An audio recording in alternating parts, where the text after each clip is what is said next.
محمد رضا شاه پهلوی 37 سال بر ایران حکومت کرد و وقتی که رفت ایران دشمن نداشت، یا دقیق‌تر بگیم تهدید وجودی در منطقه علیه ایران نبود.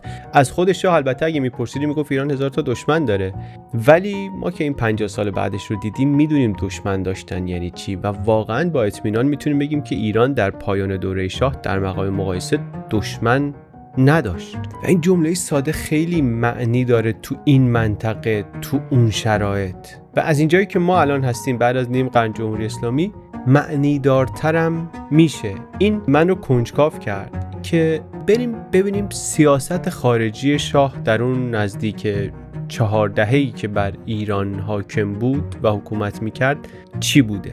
درباره فرمانروایی داریم صحبت میکنیم که سیاست خارجیش خیلی بخش مهمی از حکومتش هم بود. وقتی سقوط کرد خیلی‌ها غربی میدیدنش، دوستانش در غرب میگفتن متحد خیلی مهمی رو از دست دادیم. And I did think that it was a blot on our record that we let him down. Have things gotten better? The Shah, whatever he might have done, was building low-cost housing, had taken land away from the mullahs and was distributing it to the peasants so they could be landowners, things of that kind. دشمنانش در انقلابیون میگفتن که مهره غرب و آمریکا رو انداختیم بیرون، دوست غرب رو از قدرت برکنار کردیم.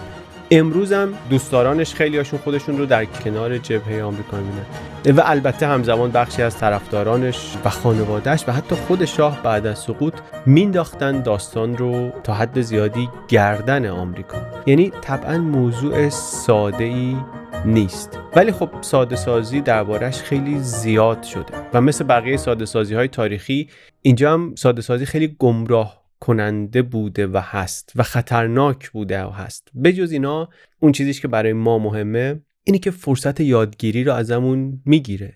چه این ساده سازی رو جمهوری اسلامی بکنه. ساده سازی منظورم این نیست که چیز پیچیده رو ساده توضیح بدیم، یه خطی کردن و خوب بود بد بود نوکر بود نبود نمیدونم ارباب بود. این کارا رو چه جمهوری اسلامی بکنه چه طرفداران سینه چاک شاه بکنن، فرصت یادگیری رو ازمون میگیره، کاری به بقیه تبعاتش نداریم. و اصلا یه فرضی پشتش هست که انگار 40 سال سلطنت یه خط صافه، بالا و پایین و تغییر مسیر و اینا نداشته، در حالی که ما داریم درباره یه کسی حرف میزنیم که 4 دهه خیلی متلاطمی رو حکومت کرده، آروم آروم قدرت رو دست گرفته. اولش قدرتمند نبوده، بحران‌های بزرگ و ترور و 28 مرداد 32 و 15 خرداد 42 اینا رو رد کرده و بعد در سیاست خارجی کم کم جایگاه ایران رو از یک متحد کم اهمیت آمریکا در منطقه برده بالا به یک شریک قابل اعتماد آمریکا تبدیل کرده در اوج قدرتش. و این یه مسیر 40 ساله است، بالا پایین داره، چپ و راست داره و اینو خیلی نمیبینن. براشون شاه دهه 30 و 28 مرداده یا شاه دهه 50 که درآمد نفتیش زیاد شده بود، در حالی که شاه اونا هست و خیلی چیزهای دیگه هم هست. 4 دهه حکومت کرده. ما میخوایم از این قالب بیایم بیرون، میخوایم تلاشمون رو بکنیم بریم ببینیم که در این نزدیک 40 سال سیاست خارجی شاه چی بوده، مسئله‌ای که میخواسته حل کنه چی بوده. این مسئله رو در حوزه‌های مختلف در رابطه با شوروی و آمریکا و منطقه تو این 3 تا میدان مختلف چطوری میدیده و چطوری حل میکرده. حواسمون هم باید باشه که همه حکومت شاه در جنگ سرده، تمام دوران حکومتش در دنیای 2 قطبی. شاه دنیای بدون جنگ سرد رو نمیبینه اصلا، دوره‌ای که نه اروپا خیلی قدرت خاصیه نه چین هنوز قدرت خاصی شده، ایرانه و یک ابرقدرت نزدیک و یک ابرقدرت دور و یه سری هم کشورهای ریز و درشت در خاورمیانه و بعد غرب آسیا. همه اینا رو می‌خوایم ببینیم. یه خوردم ویدیو طولانیه، حالا من نمیدونم دقیقاً چند دقیقه بشه ولی ویدیوی طولانیه، فرصت مناسبی لطفاً بهش بدین، پشیمون نخواهید شد. سیاست خارجی شاه چه کار می‌خواست بکنه؟ می‌خواست یک پازل 3 بعدی رو حل کنه. یعنی اینطوری که ما داریم نگاهش میکنیم سیاست خارجی شاه 3 تا مسئله مهم داشت، 3 تا چیز براش مهم بود. فقط سیاست خارجیش نیست ولی ما چون داریم سیاست خارجی رو نگاه میکنیم میگیم 3 تا چیز چیه؟ امنیت، توسعه و استقلال. گفتم پازل، ولی پازل شاید خیلی تشبیه خوبی نباشه چون پازل رو یه بار حلش میکنی تموم میشه دیگه. این یه تعادل 3 طرفه دینامیکه، یه چیزیه که شما یکیشو یه خورده بکشی اون طرفش ممکنه تغییر بکنه تعادلش، دیگه جوابش اونی نیست که قبلا بود. تشبیهی که من فکر کردم شاید مناسب تر باشه تشبیه چادر زدنه و این تنابایی که باید بکشیم، تنش بدیم بهش از طرفهای مختلف که بتونیم توی یک شرایط مثلا باد و طوفان و اینا چادر بزنیم. چادر 3 تا فرض کنید تناب داره، هر 3 تاشو باید تا یه حدی بکشیم که این تعادل برقرار بشه. اگه خودش شل بشه باد از همون طرف میزنه و چادر میخوابه. برای همین هیچ کدوم نباید خیلی سفت باشه فشار به بقیه میاره، ممکنه میخواشون در بره. نباید زیادی شل باشه، چون شل باشه از همون ور میخوابه. در هر لحظه با توجه به باد و فلان و اینا این 3 تا باید با هم دیگه تنظیم بشن. 3 تا تناب مختلف هستن. این 3 تا امنیت، توسعه و استقلال فقط هم مسئله شاه نیستن، اینا مسئله های ایران مدرنن. از وقتی که ایران متوجه وضع خودش شد در اول قرن 19 با این 3 تا داره کشتی میگیره. حاکمان ایران، فرمانروایان ایران دارن با این 3 تا مسئله کشتی میگیرن. جامعه نخبگان ایران هم همینطور. مشروطه به یه معنی در جواب همین بود. بعد مشروطه شد بعد از 2 جنگ جهانی و 2 بار تغییر حکومت و انقلاب و اینا. هنوزم همینا هستن که مسئله ما هستن. شاید بگیم امروز به اینا مثلا حقوق شهروندی هم اضافه شده با توجه به تغییرات جهان و اینا، ولی اون 3 تا همچنان هستن و در آینده هم احتمالاً خواهند بود. شاه هم 37 سال داشت این 3 تا تناب رو در طوفان نگه می داشت با 3 تا بازیگر اصلی: آمریکا، شوروی و کشورهای منطقه. یعنی ما دونه دونه این تنابا رو که می‌خوایم نگاه کنیم باید بریم ببینیم که در مورد هر کدوم اینا با شوروی شاه چیکار کرد، با آمریکا چیکار کرد، با کشورهای منطقه چیکار کرد. قبلش ولی خود این 3 تا تناب رو نگاه کنیم برای چی ما اینا رو انتخاب کردیم. اینا حرف داره توش دیگه. گفتم اولیش امنیت ایران رو شاه چطوری بهش فکر می‌کرد. یه بار قبلا صحبت کردیم که شاه وقتی حاکم ایران شد که ایران در اشغال بود، یعنی اصلا به قدرت رسیدنش در وضعیتی بود که ایران رو گرفته بودن کشورهای خارجی، اشغال کرده بودن. این رویداد برسازنده ذهنیت شاه بود که البته بعداً عینیت هم پیدا کرد. در عراق وقتی کودتا شد پادشاه رو برداشتن، همون ذهنیت در شاه تقویت شد که امنیت ما اینجا خیلی لرزانه. همون ترس‌هاش در واقع دوباره تایید شد. در مورد شاه تحلیلایی که درباره روانشناسی شاه شده بیشترشون نشون میده که شخصیت پدر در شکلگیری شخصیتش بسیار مهم بوده. پدرش هم خب کم کسی نبوده دیگه، شخصیت قدرتمند رضا شاه بوده، دستاوردهایی داشته که در دوره نسبتاً کوتاه 2 دهه‌ای حضورش در صحنه سیاسی ایران وزنه هم حساب میشه. و اون وقت چنان پدری پایانی داشت که دقیقاً نقطه مقابل اون اسطوره قدرتمند و ایناست. تسلیم شد به قوای اشغالگر و استعفا داد و تبعید شد. شاه در ذهنش این رقابت رو با پدرش داشت. به علم میگفتش که آره پدر من خیلی کار کرد و اینا، ولی مثل من انقدر سیاست بین الملل نمیدونست، که درست هم میگفت. شاه بارها قبلا ازش شنیدیم 2 بار میگفت 2 بار مملکت ما اشغال شد و این 2 است که هرگز 3 نخواهد شد. 2 دفعه روی حسن نیت مملکت ما اشغال شد، در جنگ بین المللی اول و دوم، و چه ها ما کشیدیم از این اشغال. خیلی برای شاه این داستان امنیت و ایران اشغال شده و اینا خیلی براش مهم بود و فشار چند طرفه‌ای هم روش داشت. هم اون پایان نامحترمانه‌ای که پدر قدر قدرتش پیدا کرده بود اونطوری برکنار شده بود، هم از اون طرف شروع اون شکلی سلطنت خودش، هم کلن برخورد تحقیرآمیز متفقین با ایران اشغال شده که همه منابع کشور و امکانات کشور رو استفاده می‌کردن، پول واسه خودشون چاپ می‌کردن و می‌رفتن و میومدن، انگار نه انگار که اینجا شاهی هست و دولتی هست و اینا. قطعاً برای شاه جوان 20 ساله خیلی خیلی سخت بوده و زیر این فشار مثلا اینکه کشور ما اشغال شده، اینم تو ذهنش یک ترومایی درست میکنه که امنیت ما انقدر آسیب پذیر بوده، انقدر آسیب پذیره که اینا هر کاری بخوان میکنن. و این بعد از جنگ هم تایید شد. جنگ تموم شد، شوروی رسما زد زیر تعهدی که داده بود، گفته بود نیروها رو از ایران میبرم، گفت نمیبرم. اشغال رو میخواست ادامه بده و یک بخش‌هایی رو نهایتاً از ایران جدا کنه. این حس از نداشتن امنیت تا آخر عمر سیاسی با شاه موند و شد یکی از عناصر شکلگیری شخصیت سیاسیش و سیاست خارجیش. این رو توی حرفاش، تو کتابایی که نوشته میبینیم، در علاقش به قدرت نظامی و خریدهای تسلیحاتی میبینیم و در اینم میبینیم که تا همون آخر ترسش از این نیست که انقلابیای کف خیابون ورش دارن، بیشتر فکر میکنه که آمریکا و انگلیسه که ممکنه بخوان از سلطنت برکنارش کنن. خیلی جالبه این. یک آرزوی مهمش تو همه این 37 سال این بوده که به امنیتی برسونه ایران رو که از موضع برابر با قدرت‌های بزرگ مواجه بشه، نه از سر ترس، نه از سر چیز دیگه، موضع برابر. متاسفانه بی‌طرفی ایران در اون موقع ضمانت اجرایی نداشت. ضمانت اجرایی اون بی‌طرفی میبایست از طرف ما داشتن قوای مسلح کافی که قادر به حفظ و وادار کردن سایرین به احترام به اون بی‌طرفی باشد. یکی از انگیزه‌های اصلی اغلب رویکردهای سیاست خارجیش همین مسئله امنیت بود. برای همین مهمه که ما این امنیت رو به عنوان یک تناب داشته باشیم.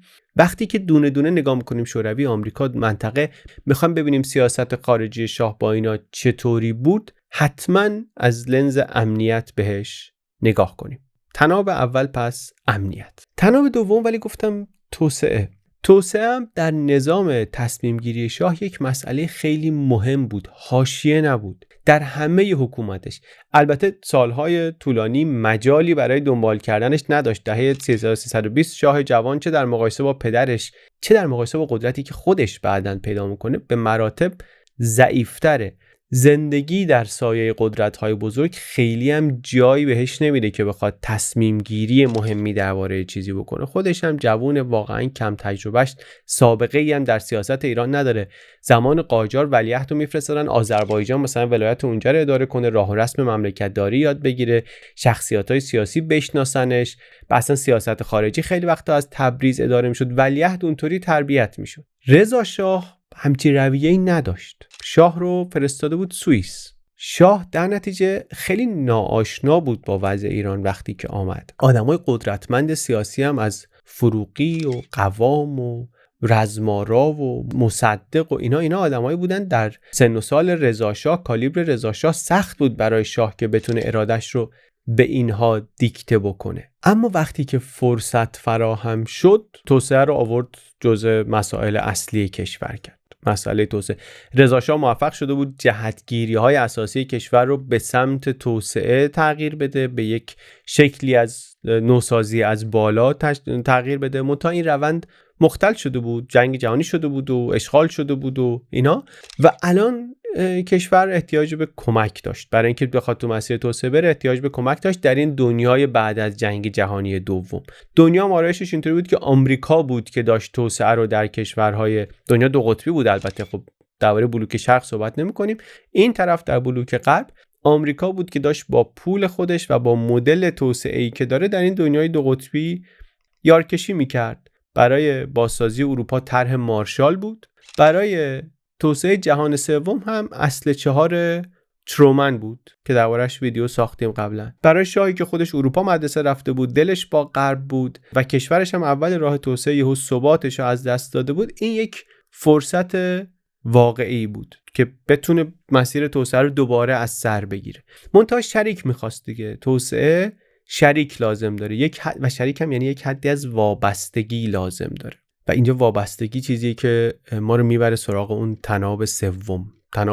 تناب استقلاله. امنیت، توسعه، استقلال. شاه از قبل اینو میدونست. بعد از اینکه آذربایجان رو به کمک ترومن حل کرد بیشتر فهمید که منافع مشترکش با آمریکا خیلی زیاده و مخصوصا برای اینکه از نفوذ شوروی بخواد جلوگیری بکنه احتیاج داره به آمریکا و این رابطه با آمریکا اهرمی هم میتونه باشه در آینده هم استفاده کنه. طبیعی هم هست. ایران در همسایگی شوروی ابرقدرت دنیا و دشمن بزرگ آمریکا. با شوروی هم ایران هم مشکل ایدئولوژیک داره، هم نگران توسعه طلبی سرزمینی شوروی چون سابقه داره. 100 سال پیشش اومده گرفته آذربایجان و قفقاز و اینا رو از ایران گرفته و اشتها هم داره. نشون داده که میخواد که باز هم جلوتر بیاد و بگیره. در نتیجه همه اینا شاه منافع مشترک زیادی میبینه که با آمریکا میتونه تعریف بکنه. اما چرا مسئله استقلال رو ما داریم اینجا میاریم بالا، کنار امنیت و توسعه میذاریم؟ به خاطر اینکه استقلال میتونه چالش بشه و روی اون دوتای دیگه اثر بذاره. گفتم اینا تنابه، یکی که بکشی اون دوتای دیگه، که زیاد بکشی اون دوتای دیگه ممکنه شل بشه، چادر بخوابه. استقلال که تناب سومه پرتنشتر از بقیه هم هست، یه خورده تریکی تر، یه خورده سخت تر از بقیه هم بود واقعا.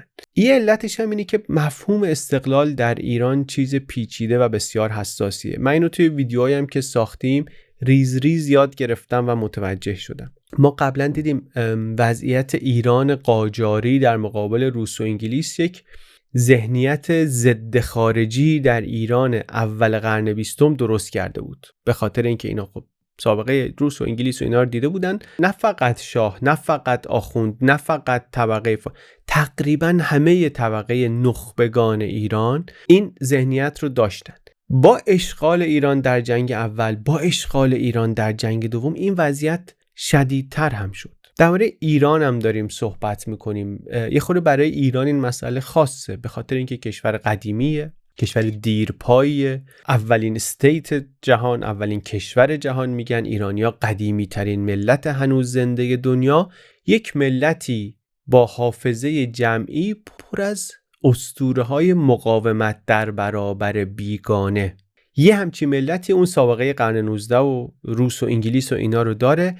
کلن حساسیتش بالاست، یا این برعکس بگم آستانه حساسیت جامعه ایران به این مسائل استقلال و اینا خیلی پایینه، خیلی پایینه، یعنی خیلی زود حساسیتش تحریک میشه و این تو ذهنیت شاه هم خیلی هست. اصلا یه علت این که تا آخر عمر شاه حتی با سایه مصدق درگیره به نظر میرسه به این برمیگرده. مصدق سالهای قبل از مرگش در حصر در روستاست، اصلا از صحنه کاملا حذف شده، ولی شاه با ربط و بی ربط یادش میکنه. تو کتابش، در گفتگوهاش، مستقیم و غیر مستقیم انگار داره دعوای با مصدق که مال مثلا 20 سال پیشه ادامه میده. این دلیلش وسواس ذهنی نیست، دلیلش اتفاقا خیلی موجه تره. مصدق نماینده نظریه در سیاست خارجی ایران به اسم موازنه منفی، واضح نظریه نیست ولی نماینده است، به اسم مصدق شناخته میشه. موازنه منفی ایران، گفتم از زمان قاجار روس بود و انگلیس بود و اینا، ایران هم سعی کرده بود که این قدرت‌های بزرگ خارجی رو با موازنه مثبت مدیریت بکنه. یعنی چی؟ یعنی هر امتیازی به روسیه دادیم معادلش رو به انگلیس هم بدیم. موازنه مثبت توی داستان‌های مشروطه و قاجار و اینا یه خورده دیدیم، ناصرالدین شاه مخصوصا و اینا اینو دیدیم. مصدق آمد گفت برعکس، گفت ما به هیچ کدوم اینا امتیاز نمیدیم، موازنه منفی میکنیم. چرا موازنه مثبت کنیم؟ موازنه منفی میکنیم. این رو کاغذ روی کرده درستی هم به نظر میرسید، منتها عملی کردنش اونم در ایران در دل جنگ سرد شدنی نبود. تجربه هم نشون داد مصدق هم در عمل شکست خورد. منتها اون ایده نمرد، اون ایده نه تنها موند، اصلا شد جذابترین فانتزی در سیاست خارجی ایران تا همین امروز 1405 2026. ایده این که نه به این امتیاز میدیم نه به اون امتیاز میدیم همچنان در ایران زنده است. شاه خب فهمیده بود که مصدق اون سیاست خوب بود یا بد بود یا هرچی، اصلا شکست خورد. اون سیاست شدنی نیست، در اون دنیا شدنی نیست. جواب اینو شاه چطوری داد؟ با یک سیاستی که از دوگل الهام گرفته بود که خیلی هم قبولش داشت، ناسیونالیسم مثبت. حتی در اسم گذاری هم جواب اون موازنه منفی مصدقه. خلاصش اینه که ما نه منزوی میشیم نه تقابل میکنیم. ما هر جا به نفعمون از ظرفیت دیگران استفاده میکنیم بدون اینکه وابسته بشیم. یعنی ما تصمیم میخوایم بگیریم تو پایتخت خودمون میگیریم، تهران میگیریم، نه در کشورهای خارجی، ولی باشون همکاری میکنیم. ناسیونالیسم مثبت. اینم باز دوباره من که میخونم که سوادی ندارم و نمیدونم، با اینم خیلی جالبه، خیلی رو کاغذ خیلی سیاست درستیه و توش اون درسایی هم که شاه از تجربه پدرش گرفته بود هست، درسایی هم که از تجربه مصدق گرفته بود هست. جفت اونا در سیاست خارجی شکست خورده بودن و شاه فهمیده بود که نمیشه منافع قدرت‌های بزرگو در نظر نگیری، نمیشه با اینا در بیفتی. مسئله اخلاقی نیست، مسئله اینه که نمیشه، عملا نمیشه. شاه بر همین سیاستشو گذاشته بود ناسیونالیسم مثبت که حالا در اجرا میبینیم که چطور پیش رفت و چرا میگیم این استقلال پرتنشترین تناب بود بین این سه تا، چون هم به امنیت گره خورده بود، هم به توسعه گره خورده بود، هم یه پاش در افکار عمومی داخلی بود و همینم خیلی گرفتاری درست کرد. حالا درباره این مسئله استقلال اینا آخر ویدیو که می‌خوایم نتیجه گیری کنیم، جمع‌بندی کنیم اینا بیشتر صحبت می‌کنیم. ولی الان این سه تا تناب رو گفتیم و شناختیم و اینا، بریم ببینیم که این تعادلی که میگم سه تا رو باید با هم می‌کشید و میزون می‌کرد، این سه تا رو شاه چطوری حفظ کرد، چطوری با اینها بازی کرد در سه تا حوزه مختلف در رابطه با یک شوروی، 2 کشورهای منطقه و 3 هم آمریکا. یکی یکی. اول شوروی.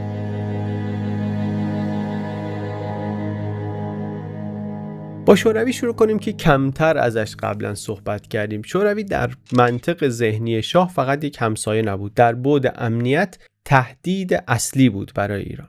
در بعد استقلال هم در همه خاطره‌های تضعیف استقلال ایران همیشه پای روس‌ها وسط بود. حالا همه هم نگیم در بسیاریش بود، از زمان قاجار تا جنگ جهانی اول و جنگ جهانی دوم و حالا بعداً می‌بینیم در بعد توسعه هم نقشش در ایران بسیار مهم و اساسی شد در نتیجه مدیریت واقعاً هوشمندانه شاه که یه چیزی هم هست که کمتر ازش صحبت شده، در ذهنیت عمومی ما هم نیست که چقدر توسعه صنعتی ایران و شاه در واقع با شوروی جلو برد. بریم جلو داستان شوروی رو ببینیم. شاه البته گفتم هیچ نظر مثبتی نسبت به شوروی نداشت. شاه شده بود وقتی که شوروی اصلا اشغال کرده بود ایران و اینا. ولی نگاهش فقط ژئوپلیتیک نبود. شوروی رو یک تهدید ژئوکالچرال میدید. یعنی یه قدرتی که تهدید جغرافیایی بر ایران هست، ولی این تهدید جغرافیاییش رو میتونه از طریق ایدئولوژی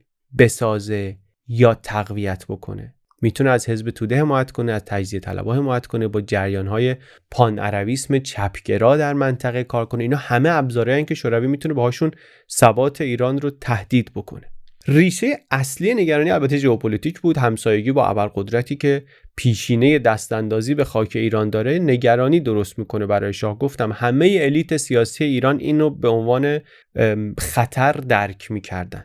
کیسینجر بعدا میگفتش که نزدیکی ایران به غرب اصلا بیشتر از این که به خاطر نگاه غرب گرای شاه باشه، به خاطر خطر شوروی بود. نگرانی واقعی هم بود. همون گفتم استالین آذربایجان رو گرفته بود نمیرفت. این ریشه به قول شاه خطر سرخ از همینجا بود دیگه، واقعی بود، ذهنی نبود فقط. منتها شاه گفته بود، به وضوح گفته بود که رویاش، برنامه‌اش اینه که ایران کشوری باشه در مدار غرب. مشکل چی بود؟ مشکل این بود که اگر شوروی با ایران درگیر میشد، ایران نه خودش تنهایی میتونست حریف شوروی بشه، نه خیالش راحت بود که آمریکا به کمک ایران میاد. در واقع اگه بگم خیالش راحت نبود، یه خورده موضوع رو جدیتش رو کم کردم.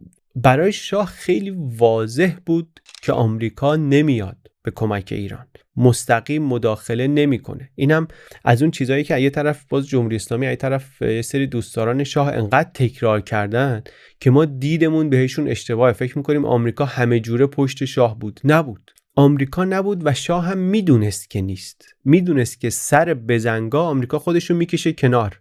نه فقط در برابر شوروی، سر تنش با عراق هم سفیر آمریکا به شاه گفت اگه ما با عراق درگیر بشیم و اینا آمریکا کمک ما میاد. گفت نه، ما اینو تنش منطقه‌ای میبینیم، به ما ربطی نداره.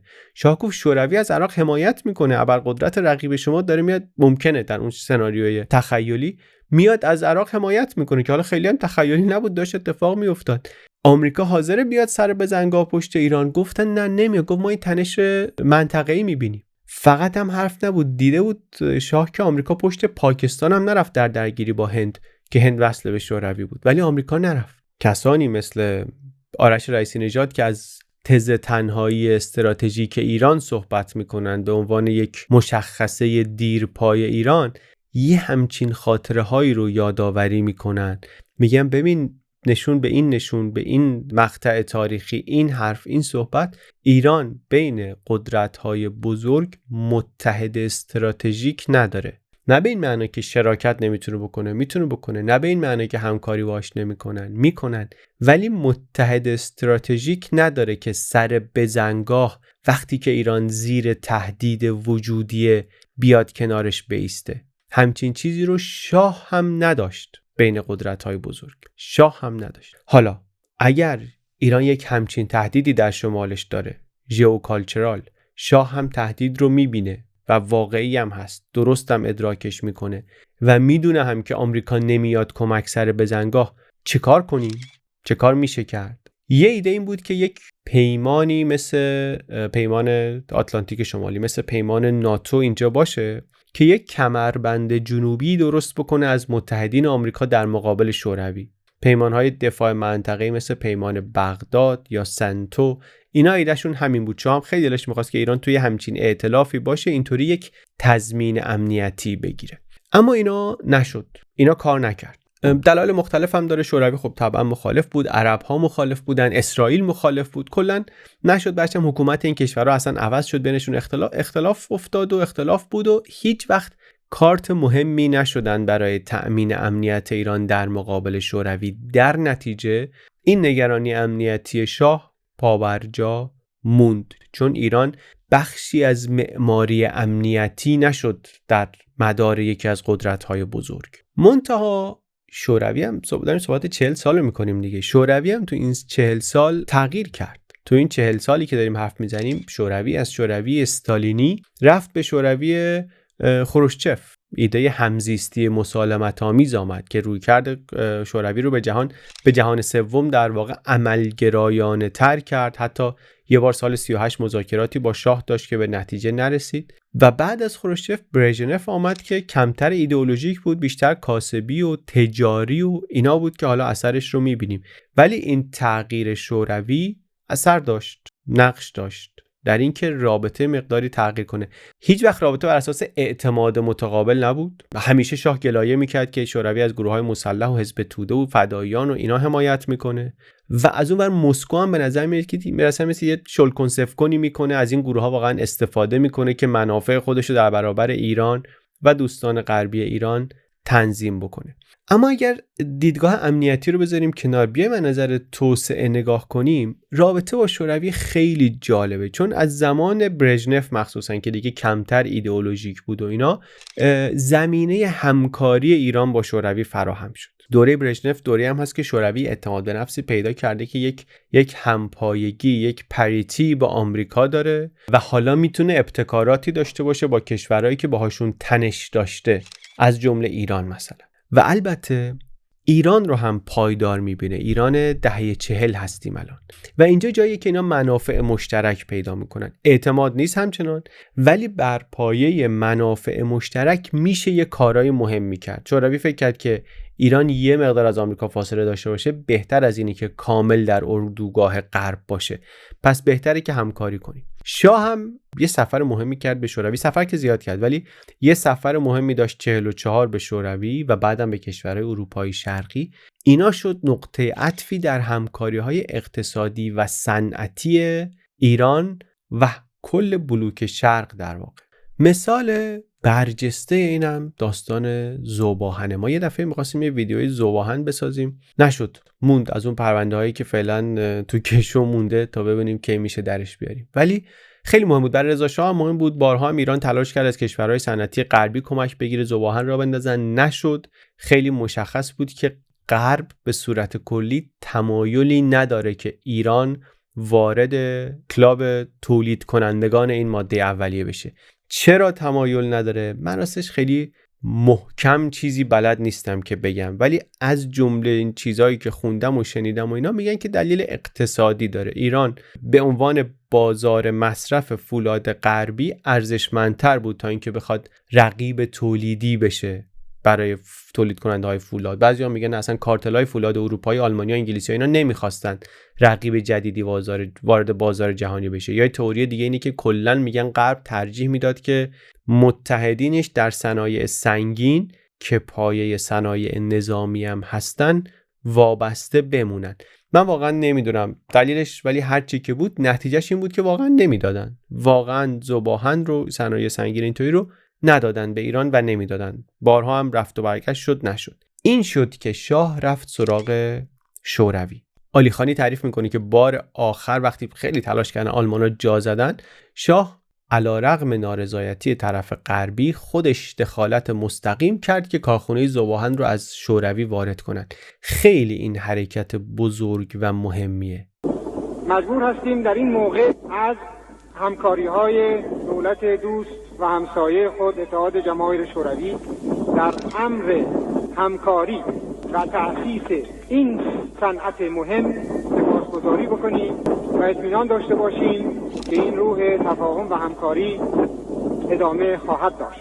هر مملکتی هر رویه‌ای که نسبت به ایران بگیرد می‌تواند انتظار رویه متقابل از طرف ما داشته باشد و این زمان رسیده است که ما می‌گوییم نسبت به رفتار خارجی با او رویه متقابل خواهیم گرفت، نه اینکه از ما دوستی و احیانا از خارجی تا اندازه‌ای نگاه محبت آمیز به ما. حتی اخطار می‌کنم که حتی اگر دوستان فعلی ما منافع ایران را از هر جهت به خصوص در خلیج فارس محترم نشمارند، باید از طرف ایران انتظار همون رویه را نسبت به خودشون داشته باشند. انقدر نگران شاه به درستی از اینکه آمریکایی‌ها سنگ اندازی کنن، مخالفت کنن، اینا گفته بود این گروهی که میرن با شوروی مذاکره میکنن اینا رو خیلی با حساسیت انتخاب کنن، همشون شدید تحت نظر باشن، خودشون، خونهشون، تلفناشون تحت کنترل بود که یه وقت درز نکنه خبری بیرون که ایران داره چنین کاری میکنه. این خیلی به نظر مهمه. ما ساعت‌ها میتونیم بشینیم بگیم که شاه نگاهش غربی بود، آمریکایی بود و اینا، حرف غلطی هم نیست، ولی حرف کاملتر و درست‌تر اینه که بریم ببینیم اولویتش چی بود. درسته ترجیحش غرب بود، ولی اولویتش چی بود؟ اون چی بود که به خاطرش حاضر شد از چیزای دیگری که براش مهم بود بگذره؟ تعریف اولویت اینه دیگه. اینجاست که متوجه میشیم که آره، خودشو در اردوگاه غرب میدید، ایرانو در اردوگاه غرب میدید، ولی نشانه ها بسیاره برای اینکه نتیجه بگیریم اولویتش توسعه بود. برای اینه که ما داریم ویدیوی مرور سیاست خارجی شاهو میسازیم ولی میخوریم به پروژه های توسعه، چون انقدر براش اولویت داشت که به قیمت استکاک با شریک و متحد بزرگ و اصلیش آمریکا رفت دنبال پروژه‌ای که برای توسعه مهم ارزیابی شده بود و فکر میکرد باید بره، رفت با بلوک شرق نزدیک شد. اول برای ذوب‌آهن، بعد از 49 ایران شروع کرد گاز صادر کردن.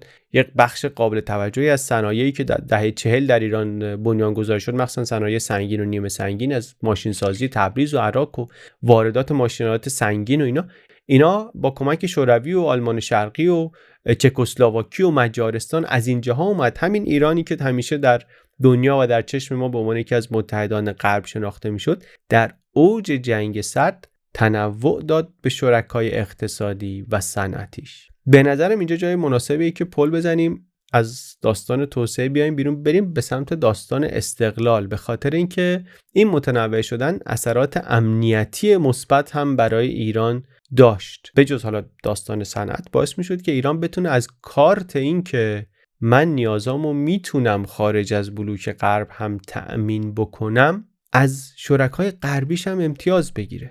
چون کار چالشی البته ها در اوج جنگ سرد اینکه کشوری رابطه‌شو با شرق گرم بکنه ولی یه طوری مدیریت کنه که طرف غربی واکنش نشون نده، موازنه به هم نخوره، کار پیچیده‌ایه، کار سختیه و این کاریه که شاه تونست بکنه. بعد از اینکه قدرت سیاسی و اقتصادیش رو تثبیت کرد، تونست این کارو بکنه. اسمش رو هم گذاشت سیاست مستقل ملی، روابط نزدیک با غرب و روابط غیر خصومت‌آمیز، موازنه غیر خصومت‌آمیز با شرق. سیاستی نبود که توش خوشبینی باشه و اینا، ولی سیاست عملگرایانه‌ای بود.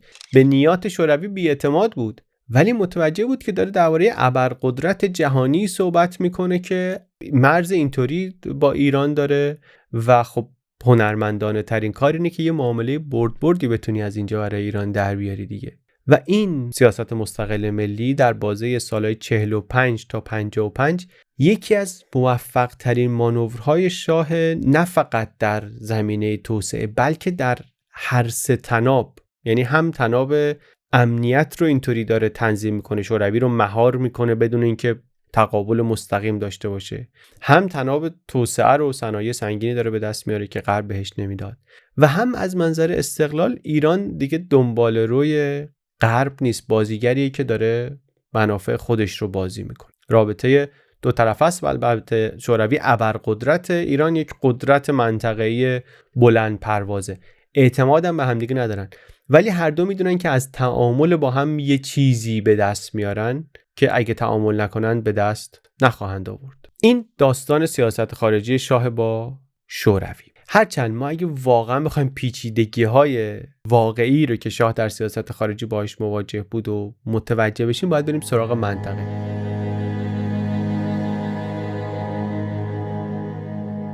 چون شوروی درسته که تهدید بزرگ خارجی علیه ایران بود، بزرگترین بود، ولی نسبتاً قابل پیش بینی بود. منطقه آشوب بود واقعا. یه سری کشور تازه تأسیس، یه سری همسایه‌ای که یه هفته در میون کودتا بود، ایدئولوژی‌های رقیب، جنگ‌های داخلی، امواجی از ناسیونالیسم عربی که هر لحظه ممکن بود یه حکومتی رو سرنگون کنه. اینجا دیگه داستان شوروی نیست، داستان انقدر سرراست نیست، مخصوصاً از نظر امنیتی. سیاست خارجی شاه در منطقه چند تا نکته جالب و غافلگیر کننده داره. برجسته ترین غافلگیریش شباهت‌های شکلی این سیاست خارجی به سیاست خارجی جمهوری اسلامی. شباهت‌های شکلی، یکی دوتا هم نیست، واقعا زیاده. من حالا سعی می‌کنم چند تا برجستش رو بگم. در جمهوری اسلامی وزارت خارجه و سیاست خارجی بیشتر از این که دست دولت باشه، دست رهبره. این حداقل زمان رهبر دوم جمهوری اسلامی اینطوری بود. این درباره کل سیاست خارجی درسته، درباره سیاست خارجی منطقه‌ای خیلی درست تره، تا جایی که حتی سفیرای ایران در کشورهای منطقه عموماً از سپاه و سپاه قدس و اینا می آمدن. جاهای دیگه ممکن بود سفیر از بدنه وزارت خارجه بیاد یا مثلا جاهای دیگه که بعداً بذارن سفیر و اینا، ولی در منطقه احتمالش کمتر بود که اینطور بشه. عمدتاً نیروهای امنیتی و سپاه قدسی و اینا. زمان شاه هم تا حد زیادی اینطوری بود. میبینیم حالا سپاه قدس نبودن ولی از ساواک می اومدن، از آدمای امنیتی بودن. این شباهت تصادفی نیست، این ریشش در یک منطق مشترکیه. وقتی که سیاست خارجی رو اساساً مسئله امنیت ملی ببینید، طبیعتاً ادارش رو هم میسپری به نهادی که مستقیما زیر نظر خود فرمانروا هستن. دست وزارتخونه‌ای نمیدی که باید شفاف باشه، باید پاسخگو باشه، درز میکنه چی داشت بیرون. در نتیجه چه در دوره شاه چه در جمهوری اسلامی، سفیر همونطور که گفتم بدنه امنیتی میاد بالا برای منطقه، حداقل و از ساواک میاد، از سپاه قدس میاد، اینه میاد. تصمیمم از بالا میاد. وزارت خارجه مجری سیاست هاست. سیاست رو وزارت خارجه داره انتخاب نمیکنه. این شباهت شکلیه. شباهت شکلی دیگری که وجود داره رابطه ایران با نیروهای غیر دولتی، متحدین غیر دولتی ایران در منطقه. این پدیده که حالا هم به اسمای غیر دقیق نیابتی و پراکسی و اینا معروفه، یه جوری الان چسبیده به جمهوری اسلامی که ما فکر میکنیم اینا خودشون شروع کردن کل این ایده رو، در حالی که اینم سابقه داره. در قبل از انقلاب شروعش با شاه. اینا خیلی شباهت‌های غافلگیر کننده‌ای هستن و اگر مقایسه اینجا متوقف بشه ممکنه آدم گمراه بشه. اگه یه کسی 2 دقیقه کلیپ از این ویدیوی 1 ساعت خورده‌ای در بیاره ممکنه که معلوم نشه حرف چیه، ولی باید یه خورده حوصله کرد و نگاه دقیق تر کرد به این داستان، چون تفاوت‌های اساسی توی قصه است، شیطان در جزئیاتشه. سیاست خارجی رو مثل سیاست داخلی شاه کم کم و از دهه دوم حکومت در واقع که کامل میگیره دست خودش و یه طوری میشه که وزیر خارجه و نخست وزیر و اینا نهایتا نقش اجرای اوامر ملوکانه دارن. کیسینجر رو که شاه میخواست ببینه وزیر خارجه رو مرخص میکرد از تو اتاق، میگفت اصلا تو اتاق نباشه. سیاست‌ها رو تعیین میکرد خودش، سیاست‌های کلی رو تعیین میکرد، جزئیات اداری رو هم حتی شاه میگفت خیلی وقتا خودش تصمیم میگرفت متناسب با هر کشور، هر منطقه کدوم بخش رو چه دستگاهی اداره کنه. و اینو که بهش دقت کنیم متوجه میشیم که نگاهی که شاه به منطقه میکنه با نگاهی که به بقیه دنیا میکنه خیلی فرق داره. گفتم شاه یک تعادل 3 طرفه ای رو همیشه باید مواظبش میبود و اینا. تو منطقه این تعادل 3 طرفه خیلی موضوعیت نداره، نه توسعه خیلی موضوعیت داره. بیشتر کشورهای منطقه برای توسعه ایران خیلی کار نمیتونن بکنن، نه استقلال خیلی موضوعیت داره. در واقع سیاست خارجی شاه در منطقه اساسش امنیتیه. غرب رو برای ایران حوزه فرصت میبینه، ولی اینجا رو حوزه تهدید میبینه. اینا کشورهایی هستن که ازشون تهدید ممکنه برای ایران بیاد. با مهمترین آدم‌ها در غرب شاه رابطه شخصی برقرار میکنه، چون اونجا دنیای فرصته. اما منطقه رو که گفتم بیشتر ریسک، بیشتر تهدیده، میسپره دست آدمای سازمان امنیت. منطقه هم که میگیم حواسمون باید باشه منطقه امروز نیست دیگه. صحبت 70 سال پیشو که میکنیم، این پادشاهی‌های خانوادگی عربی حاشیه خلیج فارس اینا خیلی تازه هستن و هنوزم معلوم نیست که اینا دوامی داشته باشن. حتی عربستان هم خیلی عقب‌تر از امروزه، حتی از نظر توسعه عقب‌تر، رژیمش هم پایداریش کمتر از ایران ارزیابی میشه. امروز نباید نگاه کنیم که عربستان حالا مونده، شاه رفته، اینا. اون موقع ارزیابی‌ها این نیست. ترکیه، پاکستان، اسرائیل، اینا همه کشورهای تازه هستن، تازه کشور شدن. منطقه واقعا شباهتی به امروز نداره. کشورها تازه تأسیسن.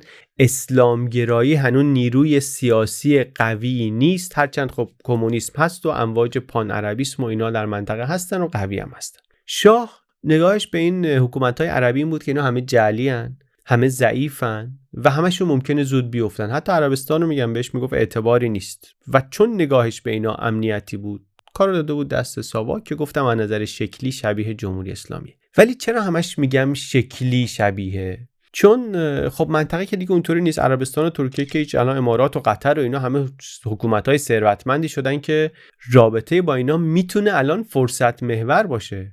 اگه اون موقع شاه امنیتی میدید، چون به نظرش اونا بازیگرای قابل اعتمادی نبودن و ممکن بود بخوان بازی رو به هم بزنن و اصلا معلوم نیست که باشن یا نباشن. الان اون بازیگری که به عنوان بازی به هم زن دیده میشه که بقیه نگرانشن ایرانه. اونی که رفتارش اینطوری دیده میشه، اینطوری تحلیل میشه که اعمال قدرت که میخواد بکنه پروژه های توسعه رو تهدید میکنه، یا لفظاً یا عملاً، اون ایرانه. یعنی اون معادله امنیتی یه مقدار برعکس شده، هرچند شکل سیاست خارجی همونه و ذاتش همچنان امنیت محوره. بر همینی که میگم شباهت شکلیه، محتوایی نیست. شباهت شکلی دیگری که گفتم متحدان غیر دولتی بود. چرا اون نیابتی رو میگن خیلی دقیق نیست؟ چون میگن که حالا رابطه ایران با هر کدوم اینا فرق میکنه، ولی میگن رابطهش با بیشتر اینا اینطوری نیست که ایران هر کاری بگه اینا بکنن. ولی خب اینا متحد هستن، یعنی یک کشوریه که توش یه نیروی نظامی وجود داره که با یک کشور دیگری، با دولت یک کشور دیگری متحده. چرا اصلا همچین چیزی میتونه اتفاق بیفته؟ زمینش چیه همچین چیزی؟ زمینش مثل هر چیز دیگری تاریخ و جغرافی. منطقه ما منطقه‌ایه که مرزاش خیلی مرزای مصنوعی هستن که آدمایی از خارج از اینجا، مرز به هر حال همیشه تا حدی مصنوعیه، ولی اینجا رو آدمایی از اروپا اومدن با دست رو نقشه کشیدن، اینطوری تقسیم کردن، گفتن مثل قرارداد سایکس پیکو، مثل مرز هند و پاکستان، مرز کشیدن گفتن اینجا هند، اینجا پاکستانه، اینجا سوریه است، اینجا لبنان، اینجا رو بهش میگیم فلان. و وقت تو این مرزهای کشورهای درست شدن که اغلبشون دولت‌های مرکزی توش همه گروه‌ها رو نمایندگی نمی‌کنه. داستان سوریه رو دیدیم، داستان عراق رو دیدیم، داستان لبنان رو به زودی خواهیم دید. اصلا تو اینا عمدن استعمار اومد قدرت رو داد دست یه اقلیتی، بقیه گروه‌ها موندن بیرون. اونم توی کشورهایی که پیوندهای ملی توشون یا وجود نداره یا اگه باشه خیلی ضعیفه، وفاداری آدما اصلش به قبیله و گروه و ایناست. در نتیجه اینا یه فضایی درست میشه توشون که اگه دولت خارجی بخواد و امکانش رو هم داشته باشه، میتونه بیاد شروع کنه با یکی از این گروه‌های متنوعی که تو هر کدوم این کشورها هست کار بکنه. مخصوصا اگه کارش با دولت مرکزی پیش نره، میتونه بره دور بزنه با یکی از گروه‌های اقلیتی کار بکنه. مثلا بره با کردا کار بکنه در عراق. ایران با عراق مشکل داشت، مشکل مرزی داشت سر اروند، تعریف کردیم. دولت صدام هم نزدیک شوروی بود، ادعای رهبری عرب‌ها هم داشت. حالا دولت صدام که میگیم در واقع دولت عراق دیگه، قبل از صدام. ادعای رهبری عرب‌ها هم داشت و زنده کردن پان عربیسم و اینا، و شده بود همسایه پر ریسکی برای ایران. منتها شاه همینطوری نمیتونست یه کاری بکنه. معاهده سعدآباد و زمان رضا شاه بسته بودن، شاه خیلی هم ازش شاکی بود، اصلا هم قبولش نداشت، فکر میکرد لکه ننگیه، موقعی که ایران ضعیف بوده تحمیل شده به ایران و اینا. همه اروند رو در واقع داده، در بیشتر طول اروند تا ساحل شرقی رفته تو خاک عراق دیگه، دست عراق، در کنترل عراق.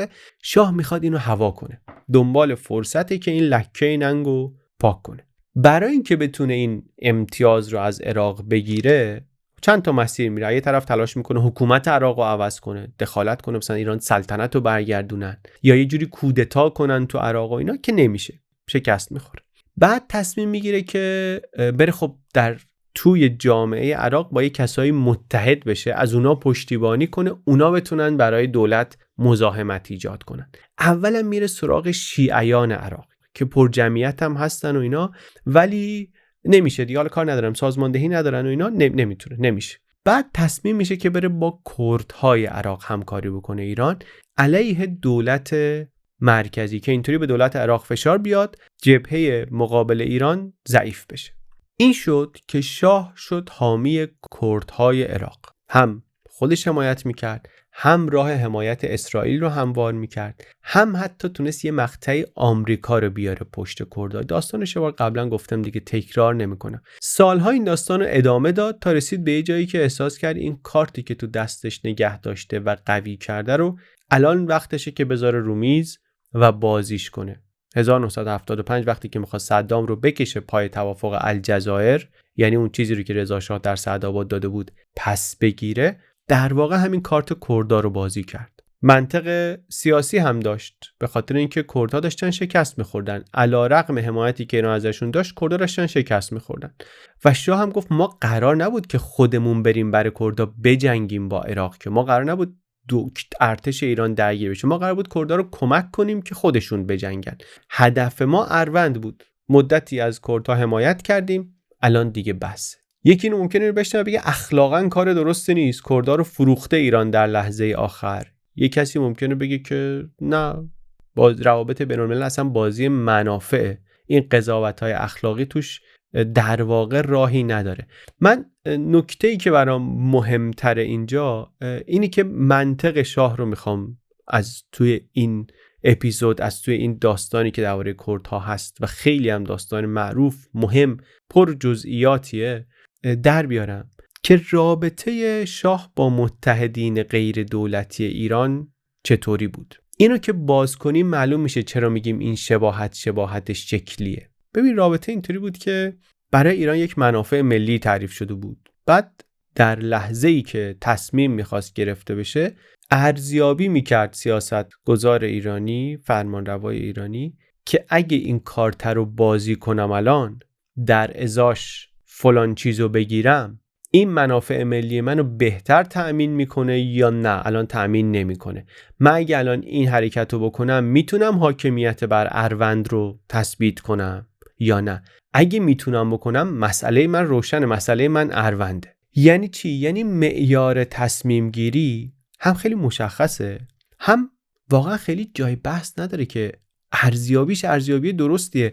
فارغ از قضاوت اخلاقی و جوانمردی و اینا رو که بذاریم کنار، منطق منافع ملی رو که بهش اعمال کنیم، تصمیم درستیه، واقعا خیلی جای گفتگو نداره. این منطق منافع ملی همون چیزی که نشونمون میده که چرا سیاست منطقه شاه و جمهوری اسلامی شباهتشون شکلیه، در محتوا نیست. منطق منافع ملی داره.